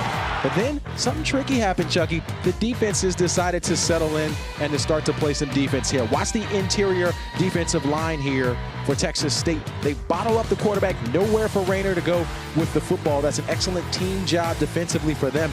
Then to not be outdone, they came right back in to be able to spy the quarterback. Watch him spy the quarterback here right in the middle of this defense. He's not going anywhere. He's tracking Rayner, able to get him down. Excellent job by Bowden. Then Arkansas State said, we can play defense too. Watch Barnes here. He's going to run right inside. An excellent job to come up and to make a play on a running back to be able to get him down. And then Ethan Hessler, number 32. Watch him at his defensive end position. Back up, spy that quarterback a little bit. Don't allow him to go anywhere. Keep those eyes on the quarterback. Now it's time to get him down. These defenses, Chucky, have really settled in since the first quarter. As you look at the total numbers here, 209 total yards for Texas State, 142 for Arkansas State. Defense has really been the story since the first quarter.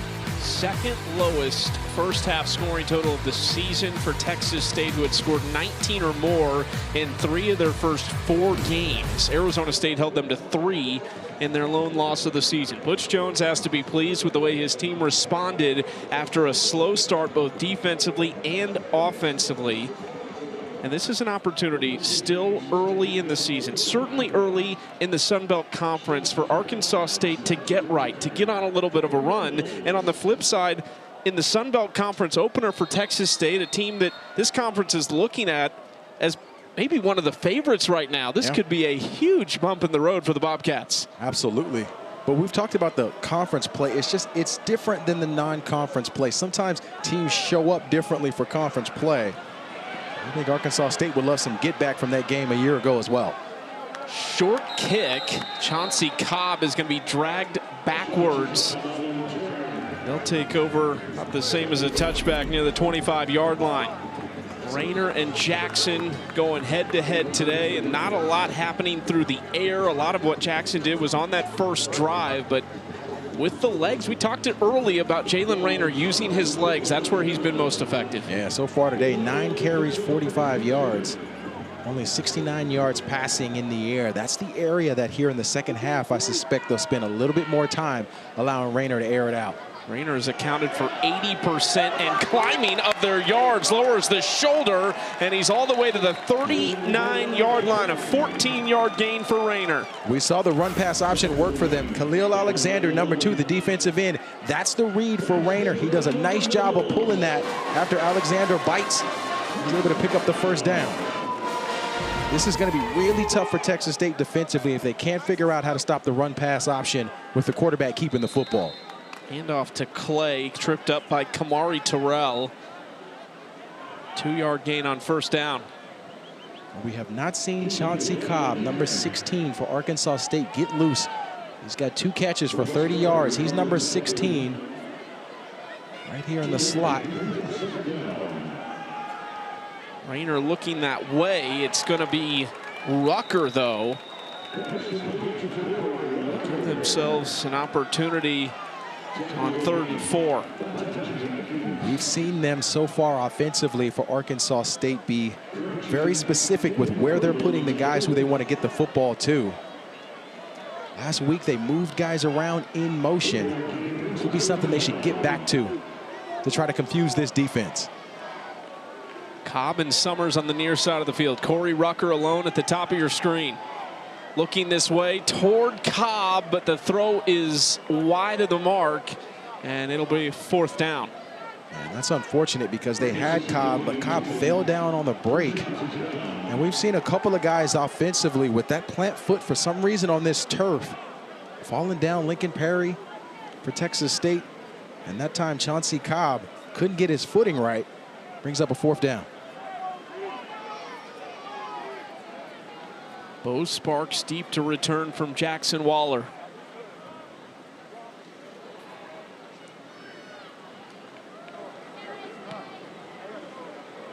A knuckleball punt inside the 20, fair caught near the 17. Brad Jackson's first drive coming up for G.J. Kinney and this offense. G.J. Kinney, a guy who's been around a lot of great minds in the coaching world.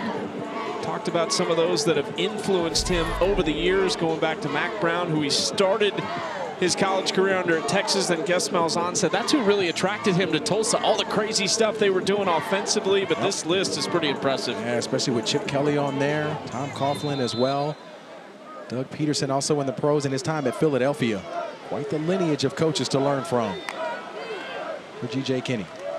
Jackson on the keeper up the middle. Not going to get much near the 20-yard line. One of the other guys was Jeff Traylor, who is the current head coach at UTSA. G.J. Kinney played for him in high school at Gilmer High School in Texas. Said even though they're kind of supposed to be rivals, that's probably the guy he talks to most. That's quite interesting how they played each other week 2. Having to go up against a friend there. It was quite the shootout that day. And that's been the story here offensively for Texas State. We're just not seeing that prolific offense and productivity from anyone on the offensive side. Getting back to the tempo that they had success with on the opening touchdown drive and on the field goal. They get 6 yards there on first down with Perry. They're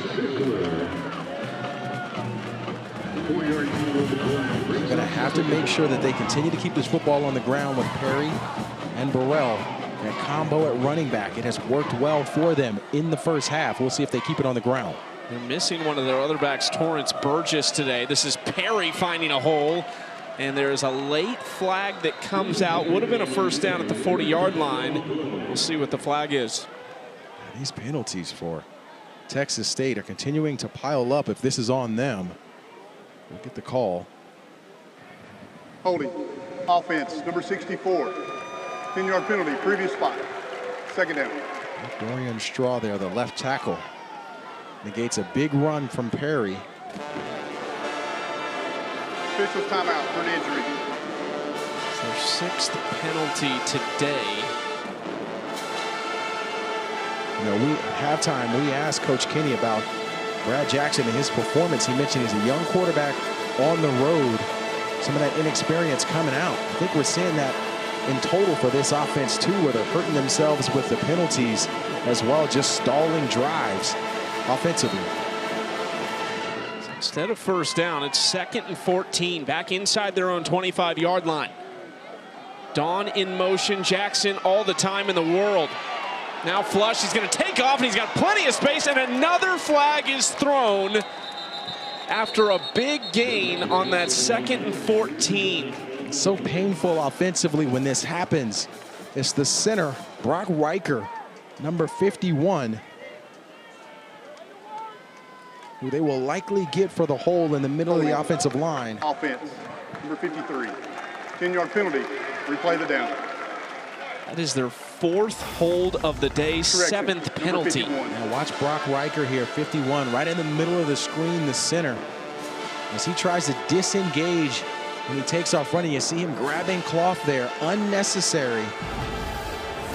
Simeon Mitchell, the nose, was not going to be able to get to the quarterback either way. So that's just one of those situations where you've got a redshirt freshman at center needing to understand the scenario and the situation and not hurt them. Now this defense has got to get a stop. 2nd and 24. They dump it off to Perry. Black jerseys converging, and a big hit at the end of it.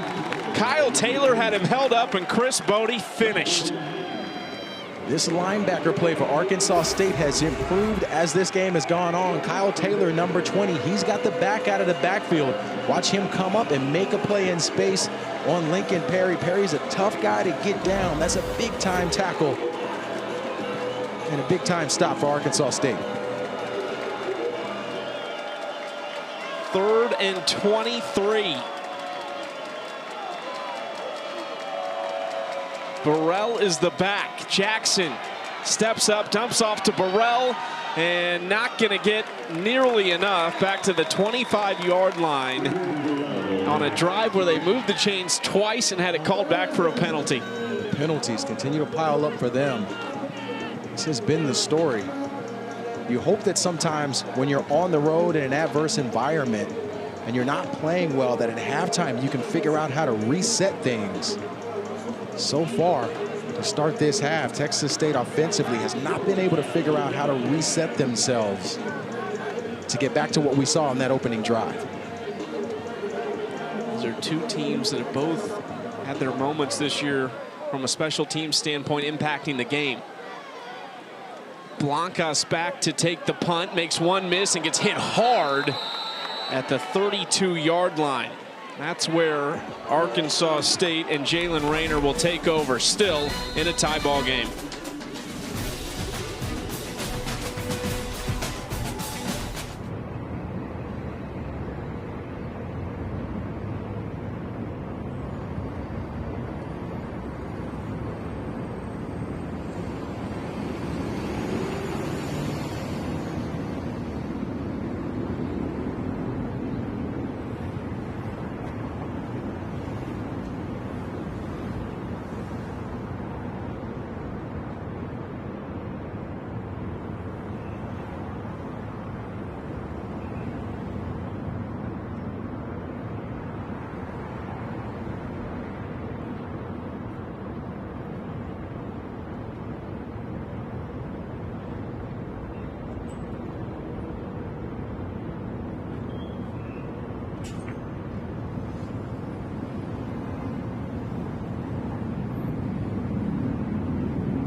Unlock more sports for one unbeatable price.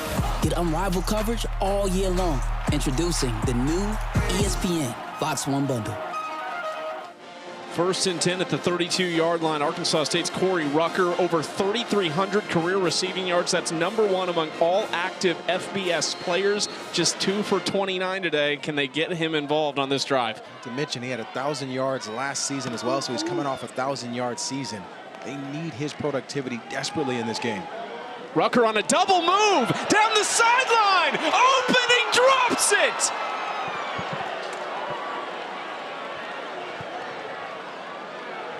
Oh my goodness. I mean, that's just painful, Chucky, to see the end of this play. Excellent job on the double move to get the ISO to the outside. He slows down and takes his eyes off the football as Caden Grogan inches forward. We called for it, Chucky. We got it. and they couldn't finish. Second and 10. Play action. Rayner is dragged down. Tymir Jackson and Bobby Crosby. Big time from this defensive front, led by Jackson and Bobby Crosby there. All guys winning at the point of attack. Nowhere for Rayner to go with the football. You just feel like the life got let out of this offense on that missed play. Neither team right now will take this game. Rayner steps into pressure and is hit hard. Jackson and Khalil Alexander that time, and he is sacked for the 19th time this year. Well, we talked about Noah Smith, the left tackle. Remember, he got inserted into this game because they had to move Riley McGehee. Watch 65 to the left. He just gets bulldozed by Khalil Alexander, pushed into the play. And Tymir Jackson from the other defensive end comes in and cleans it up as well.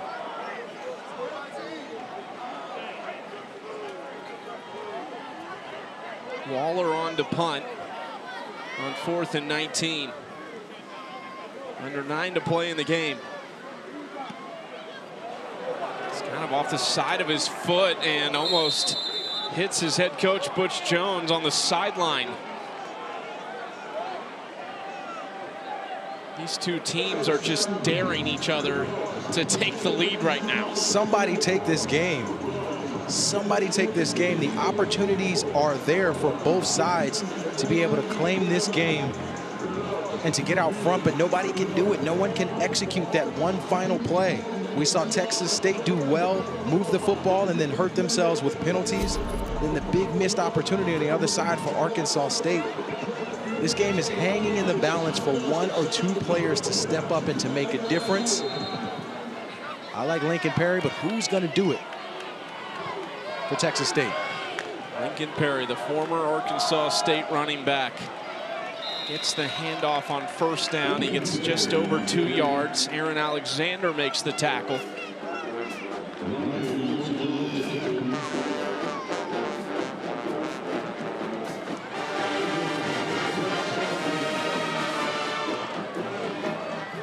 Lions in motion outside. Jackson on the design keeper makes a cut and slides down.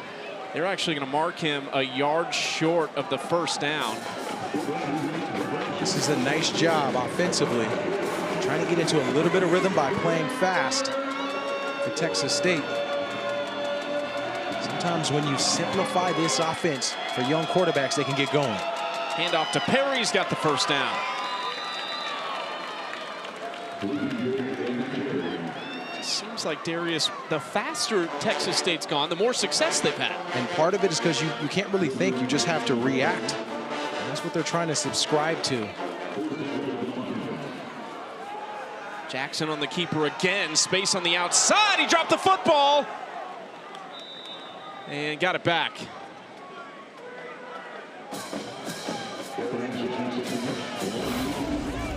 It's an incredible job here of him reading that defensive end. Nice job of getting outside, but got to protect the football. Like Dickerson might have got a hand on it to knock it out. Jackson's lucky to recover that one.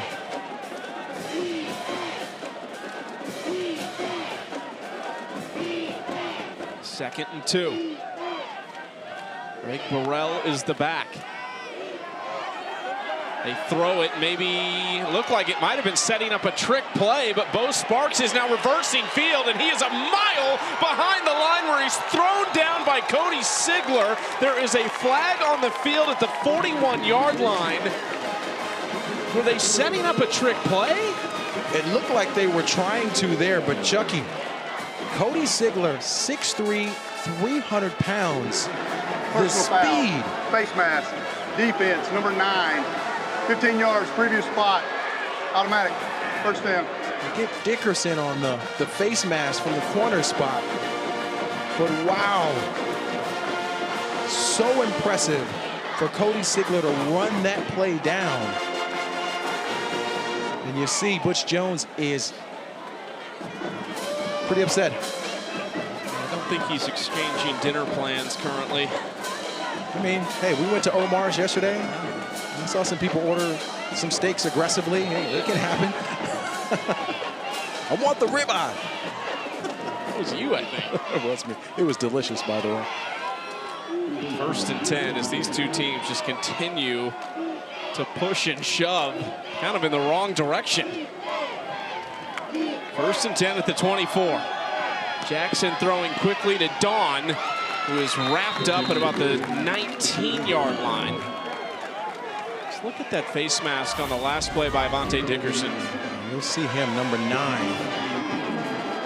Right as he's trying to push pass. Inadvertently grab that face mask. I said Dickerson. I actually think that was A.J. McGee, number 6, maybe on the play.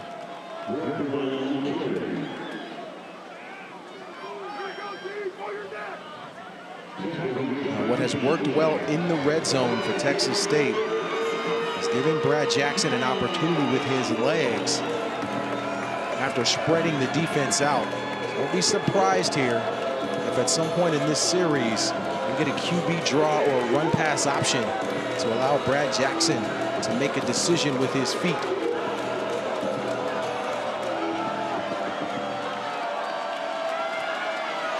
Third and 1. Handoff, Burrell hitting the backfield and stuffed. Short of the line to gain, and now decision time for G.J. Kinney. Kyle Taylor was electric off the edge. Number 20 coming down from the linebacker position. He just peeled his ears back and comes. Watch him to the right of this, untouched, right in the middle of that offensive line. Gets arms on Burrell, lets the cavalry come in. And this brings up a 4th down situation. Again, I go back to Brad Jackson with the football in his hands as a runner. 4th and 2. Perry hit! Stopped! Arkansas State holds. And Chucky, with such a big moment in the game, you almost feel like Texas State just rushed it of trying to get this football back to the line of scrimmage instead of taking time to ensure that they got the right call. But DeMarcus Hendricks, number 10, comes up with a big play in the middle for the big stop for Arkansas State. Got the football when we get back.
Kick off your Week 5 NFL Sunday at 10 a.m. Eastern with the Countdown Crew on ESPN and the all-new ESPN app. They'll have all the early breaking stories, injury updates, and previews of each game right up to kickoff. How about our Week 5 Monday Night Football matchup celebrating Hispanic Heritage Month and has Patrick Mahomes, need I say more, and the Chiefs in Jacksonville taking on Trevor Lawrence and the Jaguars, 8 Eastern, 5 Pacific on ABC, ESPN, ESPN Deportes, and the all-new ESPN app. Peyton and Eli once again on ESPN2. Coverage kicks off with Scott Van Pelt and the Monday Night Countdown Crew in Jacksonville at 6 Eastern. Big drive here for Arkansas State. 1st and 10 at their own 16-yard line. Rayner throwing quickly to Rucker, who makes a nice catch that time across the 25. They've got a first down. They go right back to him after the big drop on the last drive. Heads-up play from Rayner here to get this football out quickly. Bobby Crosby came down from the safety position. He blitzed. He was in Rayner's face in a hurry. But Rayner able to deliver an accurate pass to Rucker. Kenyon Clay in the backfield with Rayner. 3 receivers to the far side of the field.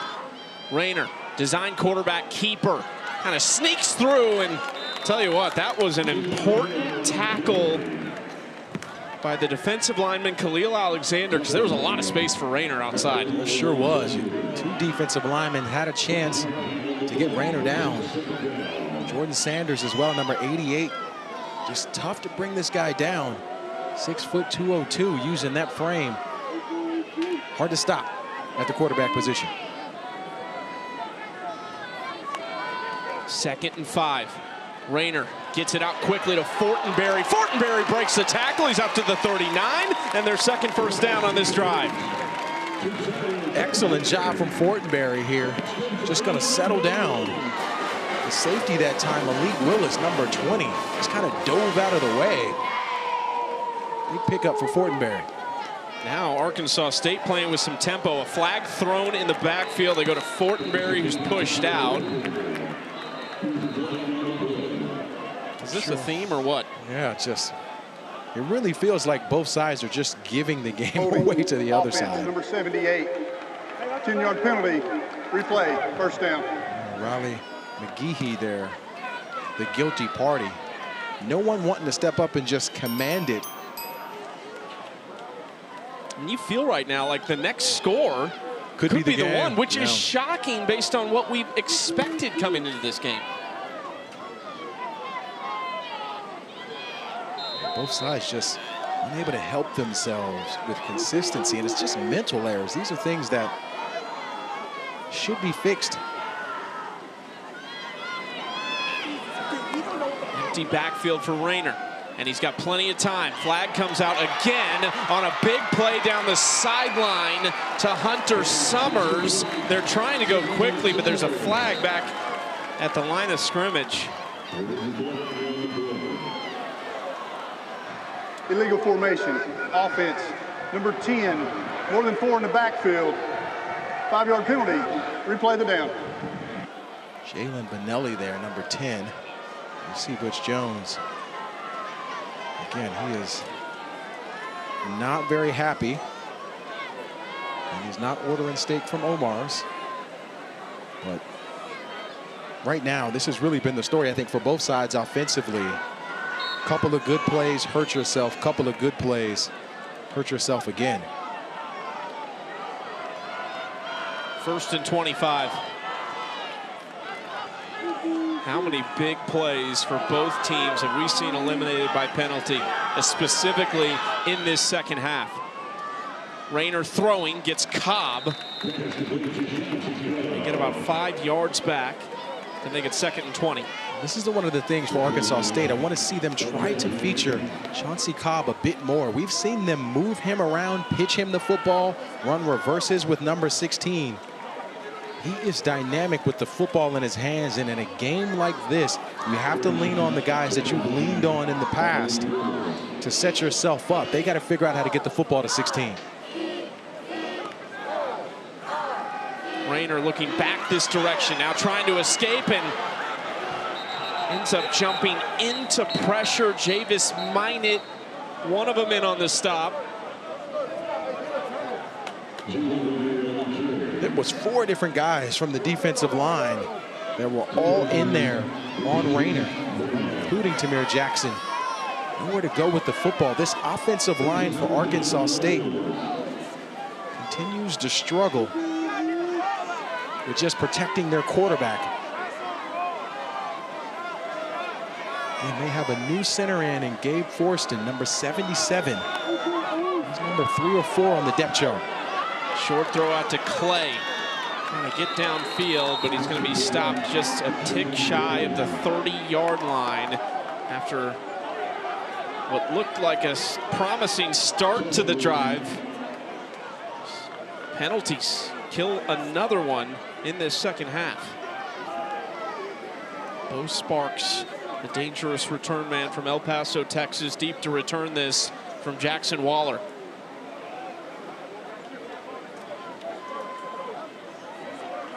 Sparks took one 80 yards for a touchdown a season ago. Had just a couple returns this year entering this game. One of them went for 32 yards. So he is a dangerous punt returner. Waller hasn't given him much of an opportunity today. Spiraling kick, and Sparks will get a chance from the 21. He's hit hard. Drew Nicholson is having a game from the long snapper spot. Wow. Nickerson is fired up. This is exactly what they need on the sideline to get this Arkansas State team to rally, somebody to make a play. Sometimes special teams, Chucky, can be that play. We've got a flag down. We'll see what the call is. During the kick, personal foul, blocking out of bounds on the return team. Half the distance to the goal, first down. Another penalty, costly penalty in these games. Watch the shot from Nichols here. Takes him down. 6 seconds left in the third quarter. More football on the other side.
It's a beautiful day in Jonesboro, Arkansas, and a great game to this point in the Sun Belt Conference. 10-10. Brad Jackson back out there. He's 3 for 3 in this second half.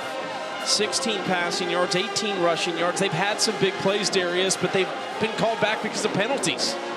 They cannot help themselves on the penalties here today. Hand off to Perry, who runs through one tackle and crosses the 20-yard line close to a first down. And he will have it to end the third quarter. A scoreless third quarter at that. Texas State trying to kick off their Sun Belt Conference schedule with a win, but it's proving difficult in Jonesboro.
Time for today's Good Hands Plays, brought to you by Allstate.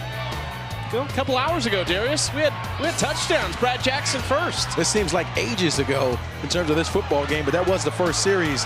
And then Raynard came back, broke a couple of tackles, looked like Cam Newton out there, rushing for the touchdown from the quarterback position. Both guys showing you the good hands. Nice. 1st and 10 at the 22-yard line. No points scored in the third quarter. Just 107 combined yards. Bo Sparks going to get 6 yards on first down. We had 6 penalties for 60 yards combined in that third quarter as well, as you look at the QB comparison here. Yeah, both guys a little bit up and down. Not great play in the passing game from either side at this moment. Handoff Perry, who again hit in the backfield and dropped at the line of scrimmage. Chris Bodie got to him first. Simeon Mitchell helping finish it off.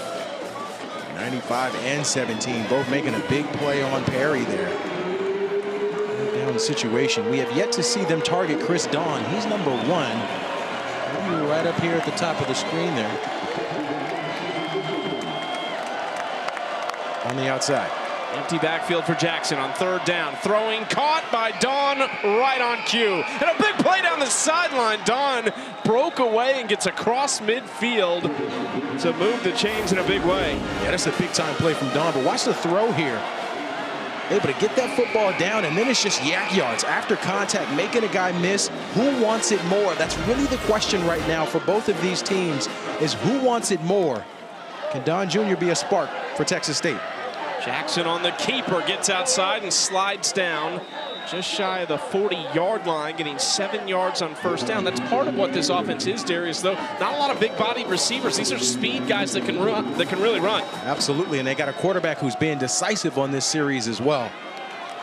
The run game has been bottled up in the 2nd half by Arkansas State. Simeon Mitchell, again, one of them in on the stop. Yeah, the senior out of Oakland has been outstanding these past few series, right from his nose position.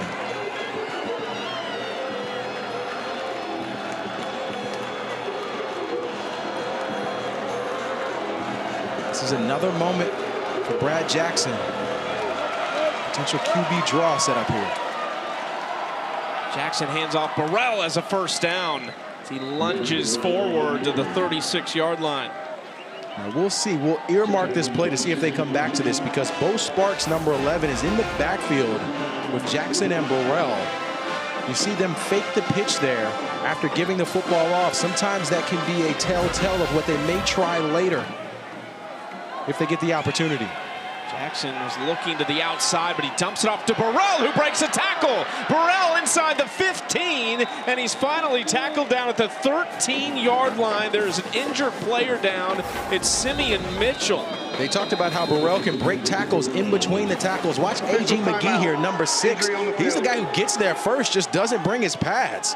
He tries to hit with his shoulder, which is something you can't do when you're going against a big running back that's 6'1", 217 pounds. You got to bring your arms. So technique that time led to a big play for Texas State. This is Simeon Mitchell, who is down on the field. We've said his name a ton on these last couple drives. He actually tracked down Burrell downfield. You could kind of see him in that replay, staying with the play.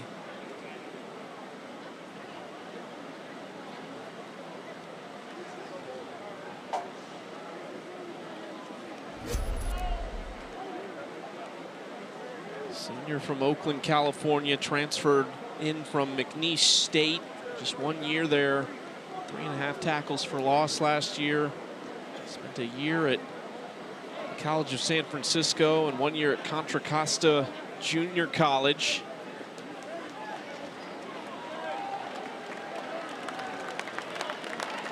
And they have been asking for a lot from this defensive line.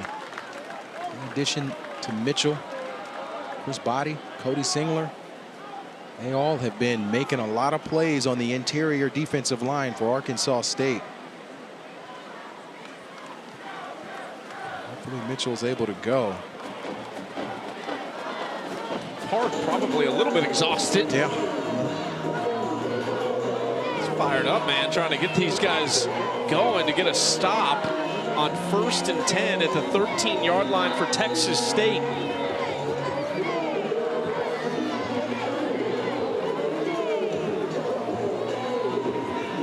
Chucky, typically for Texas State in the red zone, that's when they love that quarterback draw for Brad Jackson.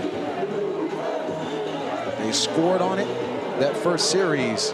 Would not be surprised if at some point they try to go back to that. Burrell is the back next to Jackson. Sparks in motion. Jackson rolling out. Lions in the flats. Lions! Touchdown! The big tight end, Titus Lyons, for the first time this season, finds the end zone. What an excellent play call here, Chucky. Bo Sparks has always been the guy that they feature, so they use him as a decoy coming across the formation. Lyons able to sneak out the backside. and take it to the house. The runner was out of bounds at the 1 yard line. He does not get goal line extended because he went out of bounds before the goal line. It's first and goal at the 1 yard line. Well, almost so. Heard the call there at the half-yard line, but what an excellent play call there. It's under video review. I'll take a look at this to see if he actually gets this football over the end zone. They talked about it for a minute after the stretch by Lions and initially signaled touchdown, decided against it. So we'll take a look in the break.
After video review, the runner took the ball inside the pylon, breaking the goal line plane for a touchdown. And this is quite the athletic move from Lions here after he gets the football in his hands. You see that left foot still in bounds as he extends it over the pylon right on the inside. It's just an athletic move from the fifth-year senior. That was in the break. The official giving us that call. The extra point from Tyler Robles was also good. So it's a 7-point lead now for Texas State after a 9-play, 89-yard drive over just 3 minutes that finishes for Titus Lyons, who in his 4th season at Texas State after one at Cisco College has his first touchdown as a Bobcat. And it comes in a meaningful moment in your conference opener here in 2025. Without a doubt. What an important moment and an impressive job showing up from the transfer. Michael James sends it away into the end zone for a touchback. So after a scoreless third quarter, we finally have points in the second half, and now the ball is back in Jalen Rayner's court, and he's got to answer with 12 minutes to play. And again, the story for him has been, he's been great and dynamic in moments as a runner. Still trying to get it going in the passing game. 11 of 19, 100 yards. Not the productivity we're used to seeing in the air from Jalen Rayner.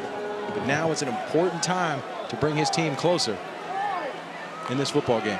1st and 10. Rayner quick pass to Cobb, who's got plenty of speed and a couple blockers. Spun down at the 36-yard line for a gain of 6 on 1st down. Yeah, I love this play. Figure out how to get the football in Cobb's hand. They had Riley McGehee, number 78. His offensive line position sprint outside after the ball was snapped to try to lay a block. But Chauncey Cobb needs more touches in this game. 3 second-half drives for Arkansas State, just 36 yards. Rayner, short pass, Rucker.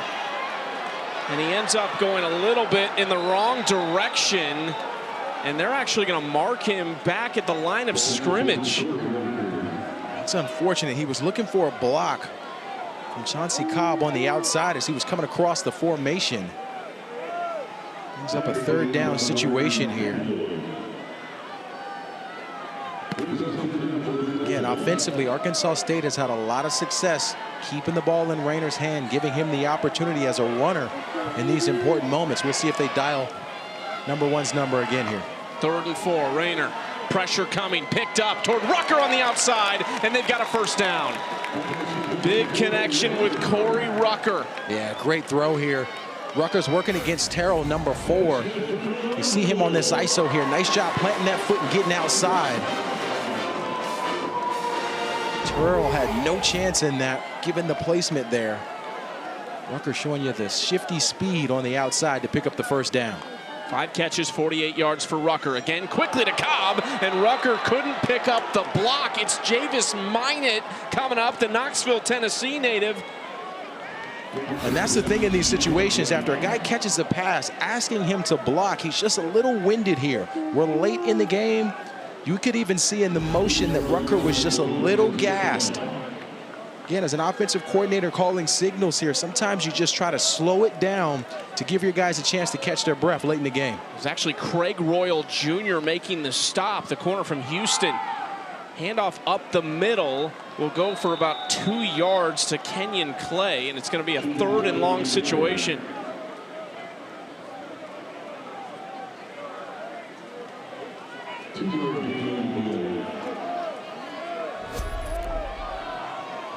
See the second half. Arkansas State, 8 points in the second half. 0 today. They traditionally have not been good second parts of game. It's 121st in the FBS. Rayner throwing off his back foot to a wide open man. Clay on the sideline, falling forward to the 35-yard line. Not exactly sure what happened to Bobby Crosby here, number 1. He's on the outside. His job is to take away his responsibility in the front. He got kind of stuck in a spot and just kind of didn't move. Not exactly sure what he saw with his eyes. But they had 2 guys open for Arkansas State to the right side of that. Another big pickup for the Red Wolves. Handoff to Cedric Hawkins. Hawkins knocked forward inside the 20. Big time Hawkins. Watch number 65, Noah Smith, though. See that block on the inside? He turns his guy, Tymir Jackson, to the right. Creates a gaping hole for Hawkins. Redshirt sophomore, Arkansas native. Rayner on the keeper, spinning and tackled from behind by Jackson, just shy of the 15-yard line. What a reaction from Rayner there. Looked like he might have dropped the snap a little bit. He just decided to pick up as much positive yards as he could.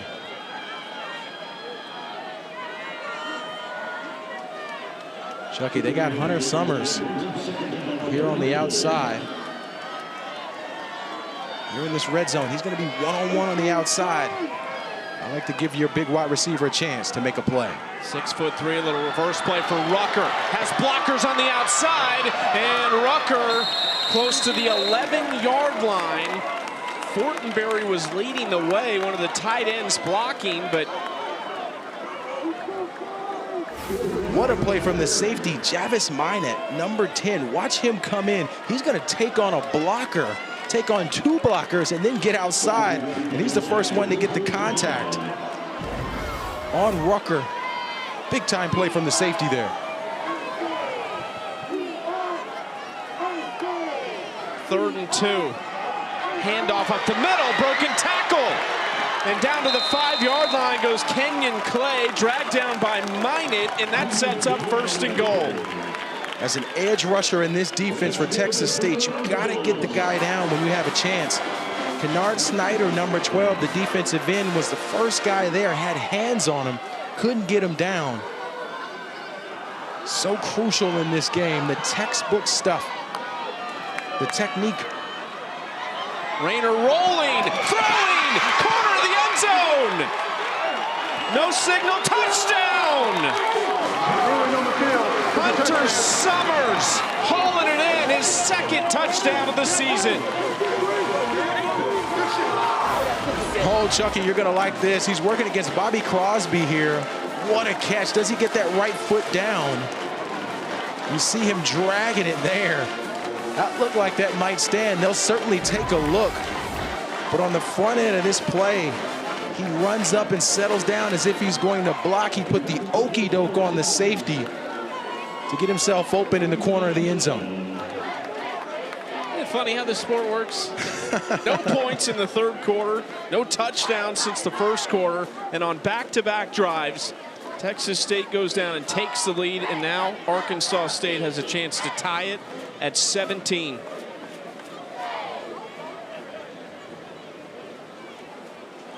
I think the difference there, Chucky, for both of them on both of these scoring drives, we didn't see any penalties, but watch him settle down, act as if he's going to block. Crosby had no idea, completely out of position.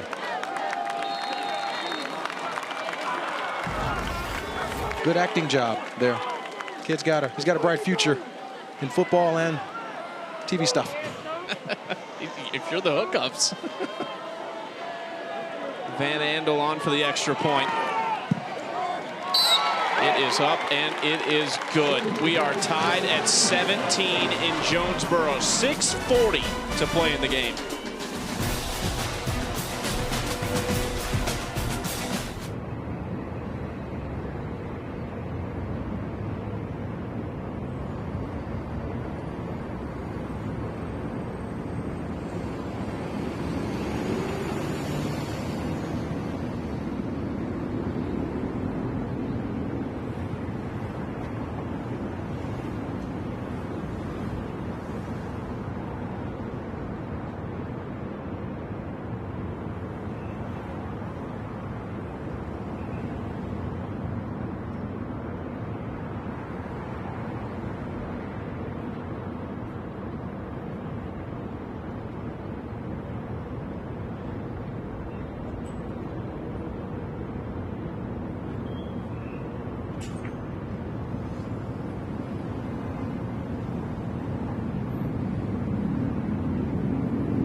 We're going to be watching that one at the conclusion of our game here in Jonesboro, the 70th all-time meeting between Miami and Florida State.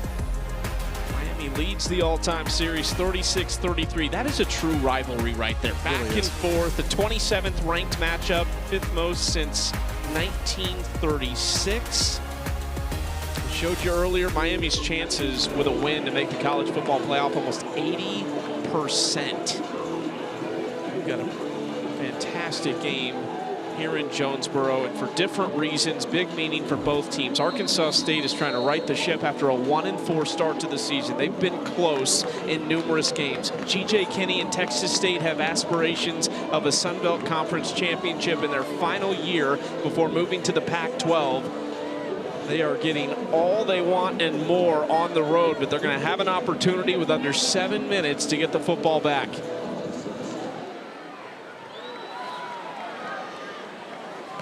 Kick is fair caught at the 1-yard line. AT&T keeps us connected with today's best moments. It's the long snapper, Drew Nicholson. He's been making some big plays. I mean, he snaps the football and he is sprinting down the hippo on that big play there.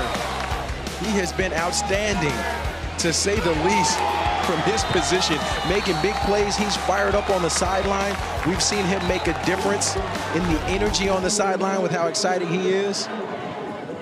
Give the kid his flowers. Give him his flowers. 2 big tackles, down the football at the 1-yard line and another punt. How many long snappers have been featured on a sponsored element in a television broadcast? I'm not sure it's ever happened. Add that to the game notes next week. Run from Jackson for a few yards on first down for Texas State. They get back on the board their last time out offensively. What stood out about what they changed from kind of struggling? They didn't hurt themselves. There were no penalties on that last series. They were able to march down the field and put some points together. What you hope, though, is that now with a tie ball game that they don't get too conservative with the play calling here. They still need to try to keep their foot on the gas to build on the momentum from last series. Jackson rolling to his right, looking, has Sparks open, and they connect this time. Across midfield, Bo Sparks runs out of bounds. They've been close on some very similar plays. This time, they do hit it up. Yeah, we saw Sparks with the drop earlier there, too, but they got the matchup they wanted. They got Sparks going against Kyle Taylor, a linebacker. You see him right in the middle of this. Anytime you get a wide receiver matchup on a linebacker, you want to take advantage of that. Excellent job offensively for Texas State. High snap, handoff to Perry, who sticks his foot in the ground and cuts it upfield inside the 25-yard line. And this Texas State offense is rolling again. Injury on the field. It is an Arkansas State defensive lineman, Simeon Mitchell, again, who is down on the turf. I tell you, sometimes when Lincoln Perry gets the football in his hands, he's just been dynamic. Take a look at this defensive player. We'll take a second and check on Mickle.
These two teams have matched each other the whole way. We were tied at 10 at halftime. No points scored in the third quarter for either side. A lot of penalties that negated some big plays. And then each with a touchdown here in the fourth, and Texas State threatening 1st and 10 inside the 25-yard line. This is what they've done in the second half. Couple punts, turnover on downs, and then the 89-yard touchdown drive. And Brad Jackson, who has completed his last 10 passes for 138 yards, has them in striking distance again. Handoff to Perry, who is spun forward close to, I'm going to mark him at the 18. And in these moments, Chucky, it's a physical game, but this is really a mental game at this moment because everyone's exhausted. Everyone is tired. Everyone understands what's on the line here.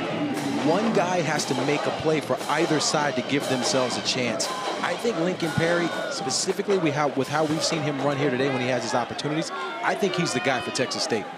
18 carries, 93 yards. In motion this time, it's Brad Jackson on the keeper, squeezes through the line and pushes ahead to the 9-yard line to set up 1st and goal. And I love them keeping the football on the ground here. Jackson had a chance to look left to Perry, trying to use him as a decoy, give the quarterback a chance to pick up some positive yardage. Perry's going to be to the right of Brad Jackson. Number 7, hand him the football. 1st and goal. Perry cuts it back. Launches ahead to the 5-yard line. And as a running back in these moments, especially with how productive Perry has been, you want the football again. He's saying, give me another opportunity with the football in my hands on 2nd down.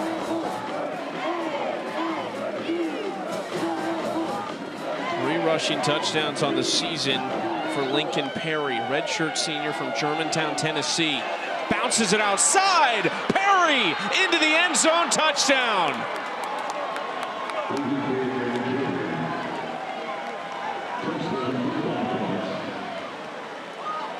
And Chucky, this is exactly what you want.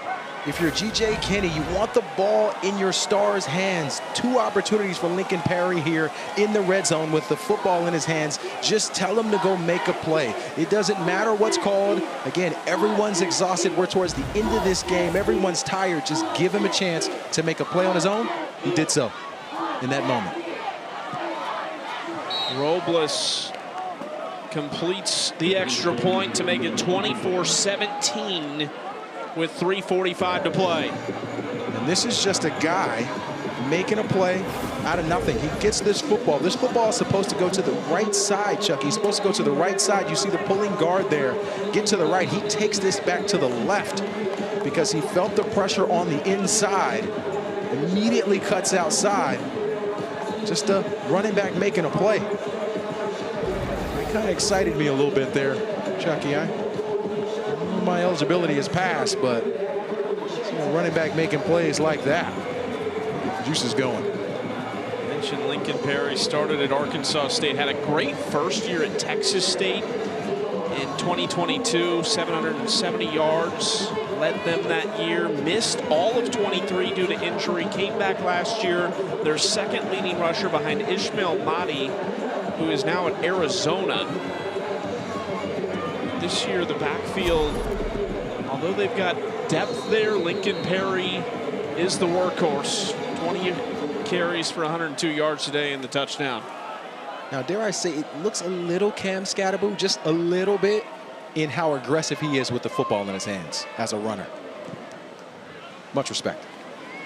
Michael James fielded at the 1-yard line by Cobb, who shoots forward and is spun around at the 20-yard line. Well, you're 1-4. You've had your chances today to take control of this game, and they haven't done it. But Arkansas State has the football with 3:40 left, and the offense looked better, certainly on that last drive. I mean, if I'm Butch Jones for Arkansas State, I'm going to my quarterback and saying, listen, we're not looking for you to score a touchdown right now. What we need is a 1st down. We need you to play loose, be decisive. We just need a 1st down. There's no reason to stretch or get overly aggressive here. Get us 10 yards. Plenty of weapons on the outside. Tough snap. Rayner fielded it with one hand. He's going to make something out of this as he dives forward. They're going to get about 6-7 yards on that first down that looked bad after the snap. Yeah, we talked about the backup center in there, Gabe Forston, number 77. He's 3rd or 4 on the depth chart for them at center, so they're putting a guy in there without a whole lot of experience. Rayner, quick pass out to Cobb. Good blocking from the receivers out wide. Cobb has a first down. This is exactly what you want. You're just trying to pick up a first down. Putting the ball in Chauncey Cobb's hands. Excellent blocking on the outside from Hunter Summers. Both teams have all 3 timeouts. Just ticked under 3 minutes to play. It's going to be an empty backfield look for Jalen Rayner, 3rd-year starter out of Winston-Salem, North Carolina. Rayner, another quick pass to Cobb, who's blown up on the outside. Kamari Terrell from his corner position. Not exactly sure what was supposed to happen here because Terrell is right in front of him. No one came out to try to block on that play. He was 2 to 3 yards in front of him in press coverage. Not sure why you would go to Cobb in that moment. You're just setting your wide receiver up to get blown up with no help. Kamari Terrell is a big corner, 6'1", almost 200 pounds against Chauncey Cobb, who's 5'6", 163. 2nd and long. Rayner steps up, finds Rucker. A little bit of space for Rucker, who gets outside, and he's got a first down. What a play by Corey Rucker. And Rucker is just so elusive with the football in his hands. What an incredible individual effort here, aided by Hunter Summers, number 3, blocking at the wide receiver position on the outside. 2-minute timeout. We're going to take the 2-minute timeout. Well, we got a drive here from Arkansas State. Can they tie this football game up? We'll find out when we come back.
Coming up next here on ESPNU, Ryan Silverfield leading the Memphis Tigers, who are unbeaten against the Tulsa Golden Hurricane, who lost last week to Tulane, but a couple of weeks ago took down Oklahoma State in Stillwater for the first time in almost 75 years. 9 straight wins for Memphis. That game happening just about an hour away from here in Jonesboro, where we've got a good one. Jalen Rayner and Arkansas State down a touchdown, trying to drive, looking for Rucker. Big hit, absorbs the contact, and he's pushed out of bounds.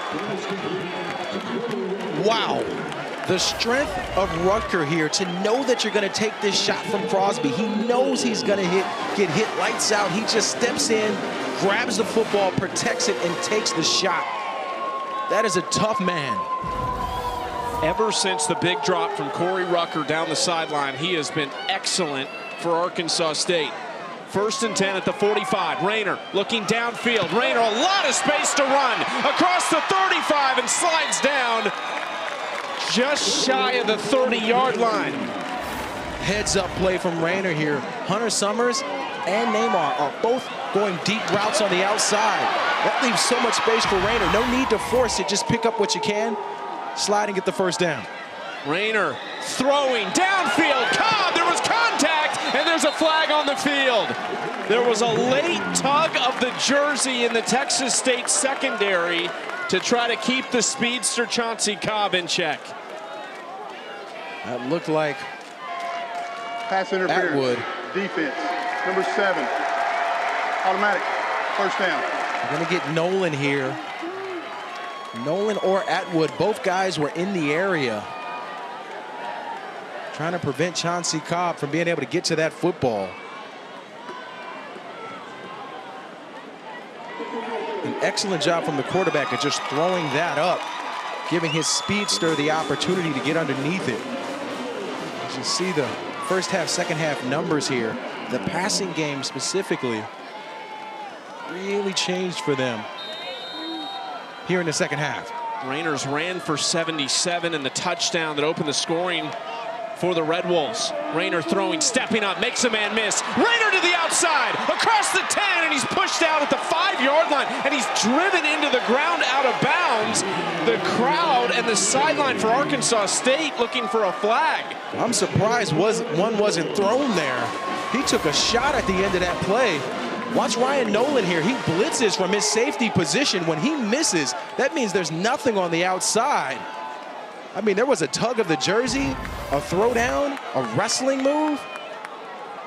That's a shocker that wasn't called specifically on the quarterback. 1st and goal, 1:26 to play. They got Rutger here on the outside, number 7. He's coming in motion. Rayner gonna throw it into the flats, caught, and touchdown! Kenyon Clay, the running back, but there's a flag down now late. That came in after the play.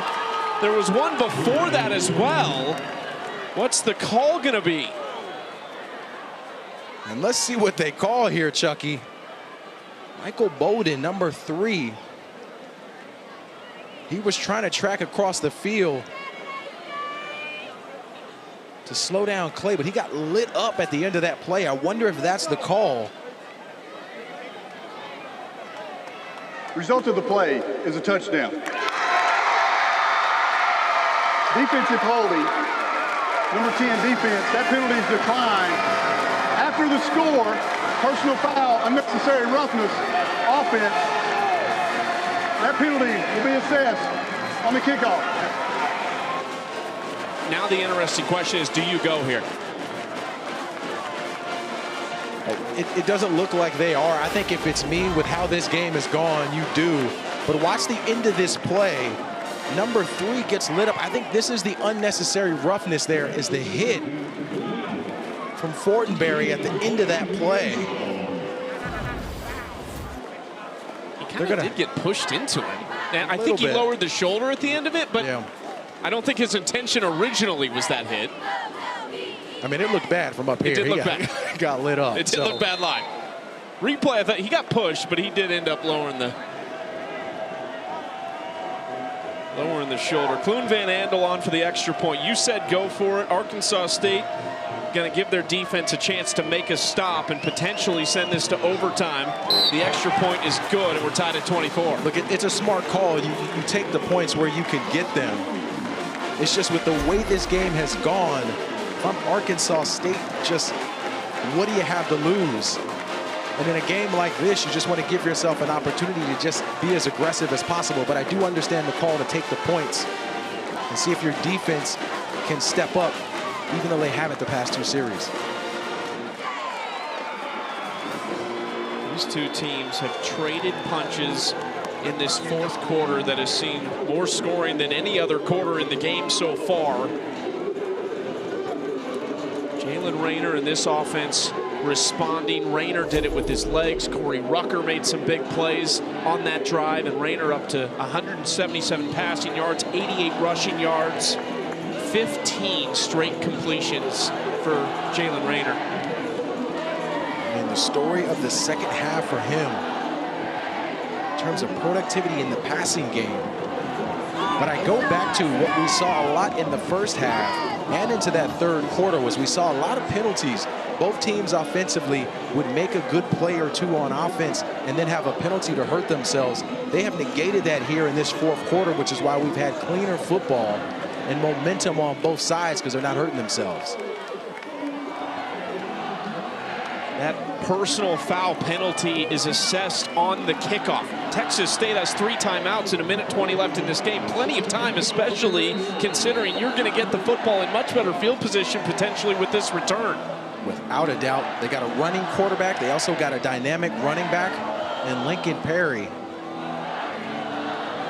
I think you like your odds if you're Kenny. Jalen Jenkins fields it on a bounce across the 30. Jenkins lowers the shoulder, and they'll get this football at the 34-yard line. Sun Belt Conference opener for Texas State. They were picked 2nd in the preseason poll in the Sun Belt West Division.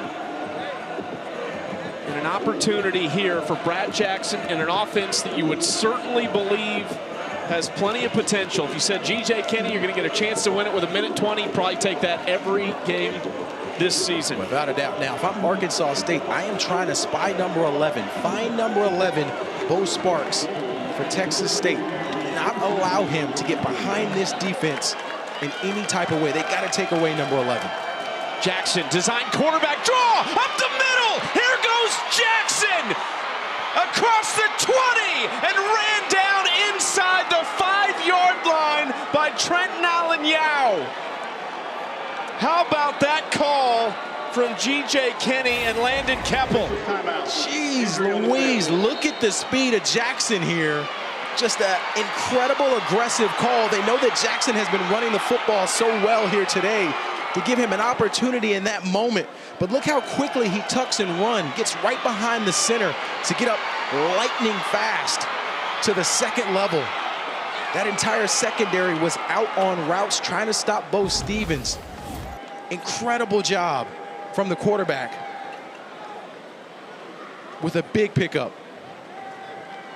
Trenton Allen-Yao, who made the touchdown-saving tackle inside the 5-yard line, is down on the field.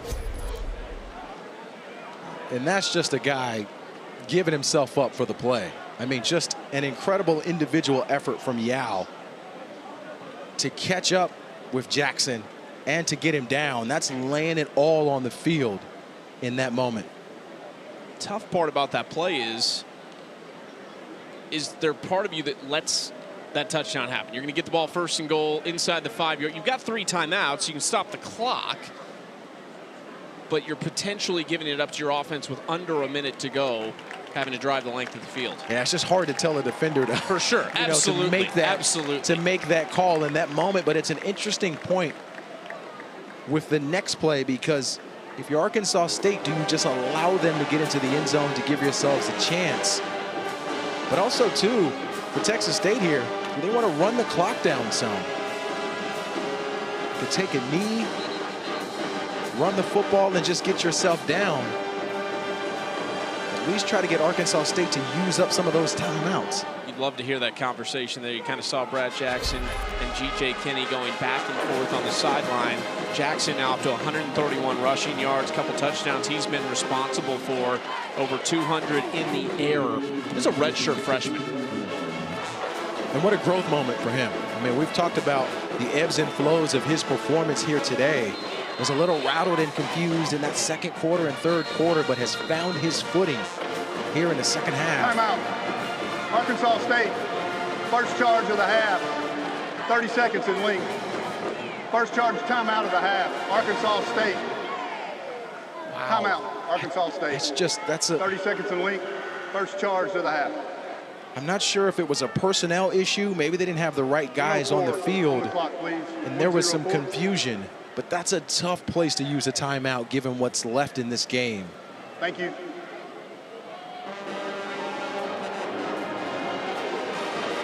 Wow. Now the clock, part of that, I think, actually, they're trying to stop the clock. That would have restarted after injury, and so that's why that decision was made. After the injury to Trenton Allen-Yao, the defensive back for Arkansas State. So they have to take the timeout in that scenario to stop the clock. Still, though, that is a tough one in that spot to have to take. It goes back to, you know, you're almost better off with them scoring. As you look at the last 5 meetings here, Texas State's lone win in Jonesboro coming back in 2022, 24-22, and again, another nail biter for them to try and win here on the road. Yeah, without a doubt, if you look at the past 3 years, it's been the home team that has had the advantage. Hand off to Lincoln Perry, who dives in, touchdown. So in the end, you're still going to get 60 seconds here, but Lincoln Perry into the end zone to give Texas State the late touchdown lead.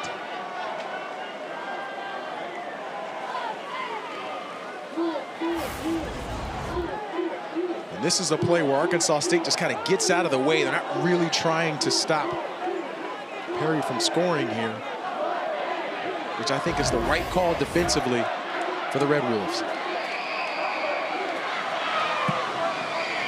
Extra point is no good. Robles pushed it. The snap was awkward and the hold wasn't really there. It might have slowed down his timing. The ups and downs in this game have just been incredible. With all the key moments that have happened, particularly in the fourth quarter. We will see if that comes back to bite Texas State. You'll see the snap. The snap is a little off here. He was able to get it down and in spot. That's just a miss from Robles there. My goodness. He got the ball down. Excellent job from the holder, taking a higher snap and getting it down, but he just pushed it left. Just wonder if it was kind of having to spin it around, if there was something with the eyes, or just as simple as Robles pushed it. It looked originally like the snap was odd when I was looking at it in real time, but on the replay, it was a clean snap and great job by Nunez to get it down. 4 touchdowns in the last almost 6 minutes of play. Arkansas State, they've got time. A minute left, and they've got 2 timeouts after a tremendous last offensive drive. Well, we saw Rayner talking to his team on the sideline before Texas State went down and put points on the board. He wants to make sure they're ready to try to take advantage of this opportunity to win this game. Michael James sends it away to Chauncey Cobb into the end zone for a touchback. Can Jalen Rayner lead Arkansas State down the field as he just did, and as we've seen in this fourth quarter a couple times now? We talked a bit about this on the other side for Texas State, with Bo Sparks being the guy figuring out, if you're Arkansas State, how to slow him down. If I'm Texas State right now, you cannot let number 7 beat you. Corey Rucker, you cannot let number 7 beat you. Figure out where he is. He'll be to the top of the screen here. They got to take him away if you're Texas State.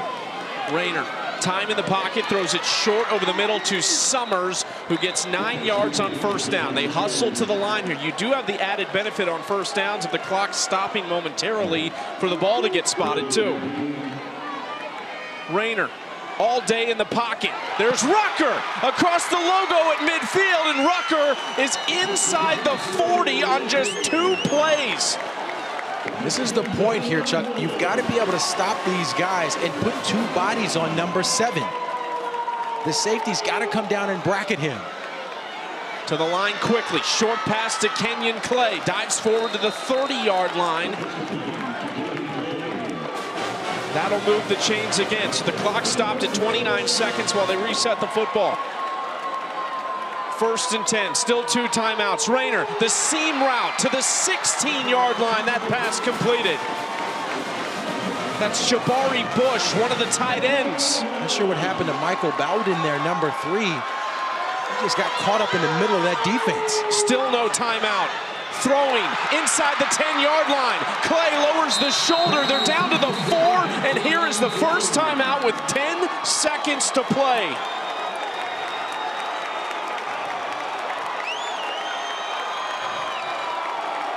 The Mike linebacker, Michael Bowden, number 3. Timeout. Arkansas State, second charge timeout.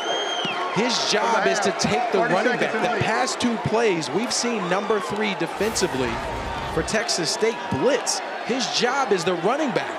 He's got to keep his eyes open and make sure that number 5 is taken out of the play. And look, there's a lot happening. There's a lot on the line. But staying focused on your opportunity and on your responsibility really hurting Texas State at the moment.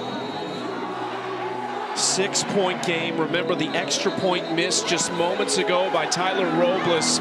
Arkansas State has 1 timeout remaining. 10 seconds left. 1st and goal at the 4-yard line. Jalen Rayner has completed 19 straight passes. I think if you're Texas State in this moment, you have to assume that the quarterback's going to want to keep it in his hands here at the 4-yard line. Watch for number 1 to hang on to it and keep it. 1st down, Rayner keeps it himself, dives forward, Rayner into the end zone, touchdown! A Jalen Rayner 4th quarter masterclass.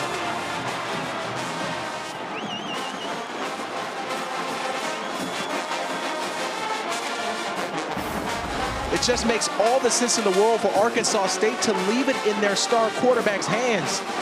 Multiple defenders had opportunities to be able to get him down. He was not looking to throw that football at all. Run pass option with your stellar quarterback on the 4-yard line. Sets up a game winner. Up good with 6 seconds to go.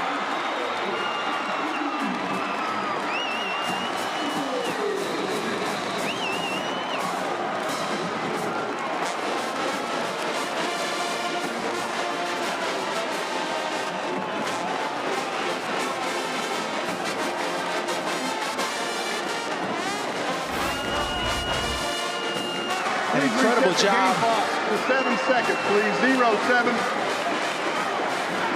by Rayner, watching the in-man on the line of scrimmage, the defensive end, pulling that football. Please set the game clock to 0-7. One guy missing space. 7 seconds, please. We got an injured Red Wolf.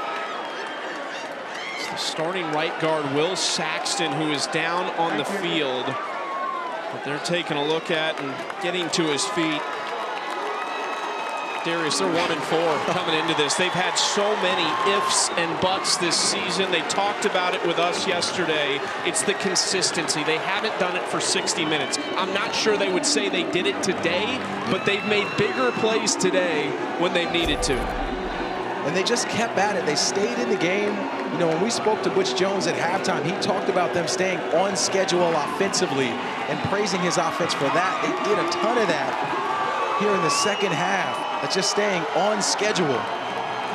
Some individual efforts offensively that have really turned things around to put themselves in position for win number 2 in quite a spirited matchup today. Their offensive coordinator, Keith Heckendorf, told us yesterday, preaching the consistency, but he said, look, sometimes you need guys to go make plays.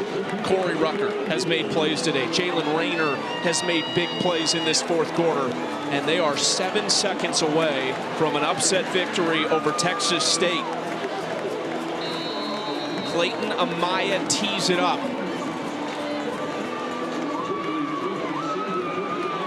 Jalen Jenkins, one of the return men deep for Texas State. Short kick is fair caught at the 28-yard line.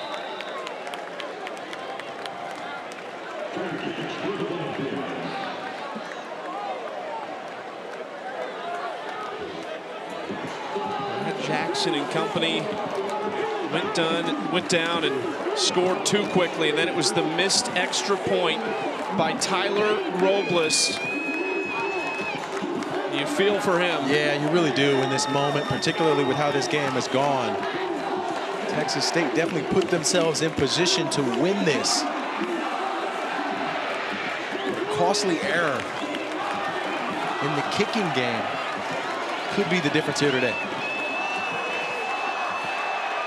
7 seconds. Timeouts aplenty.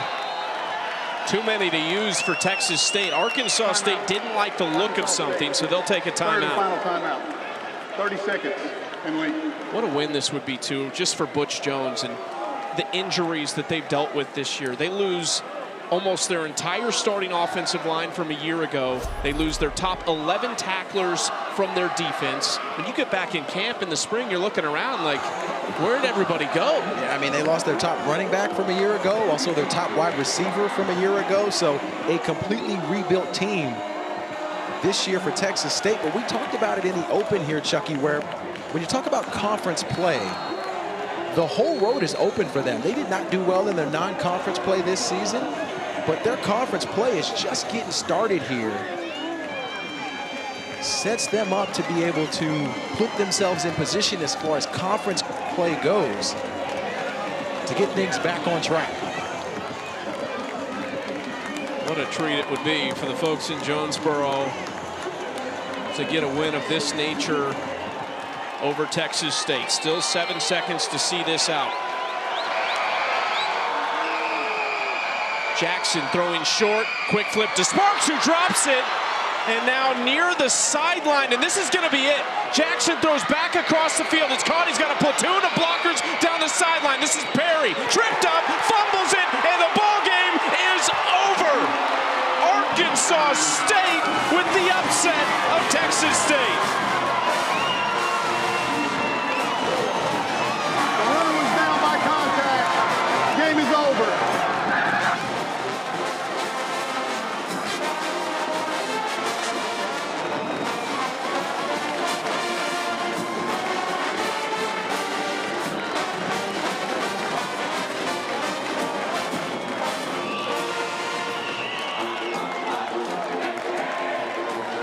Snaps a 4-game losing streak for the Red Wolves and a big win for Butch Jones in the midst of a frustrating start to the season.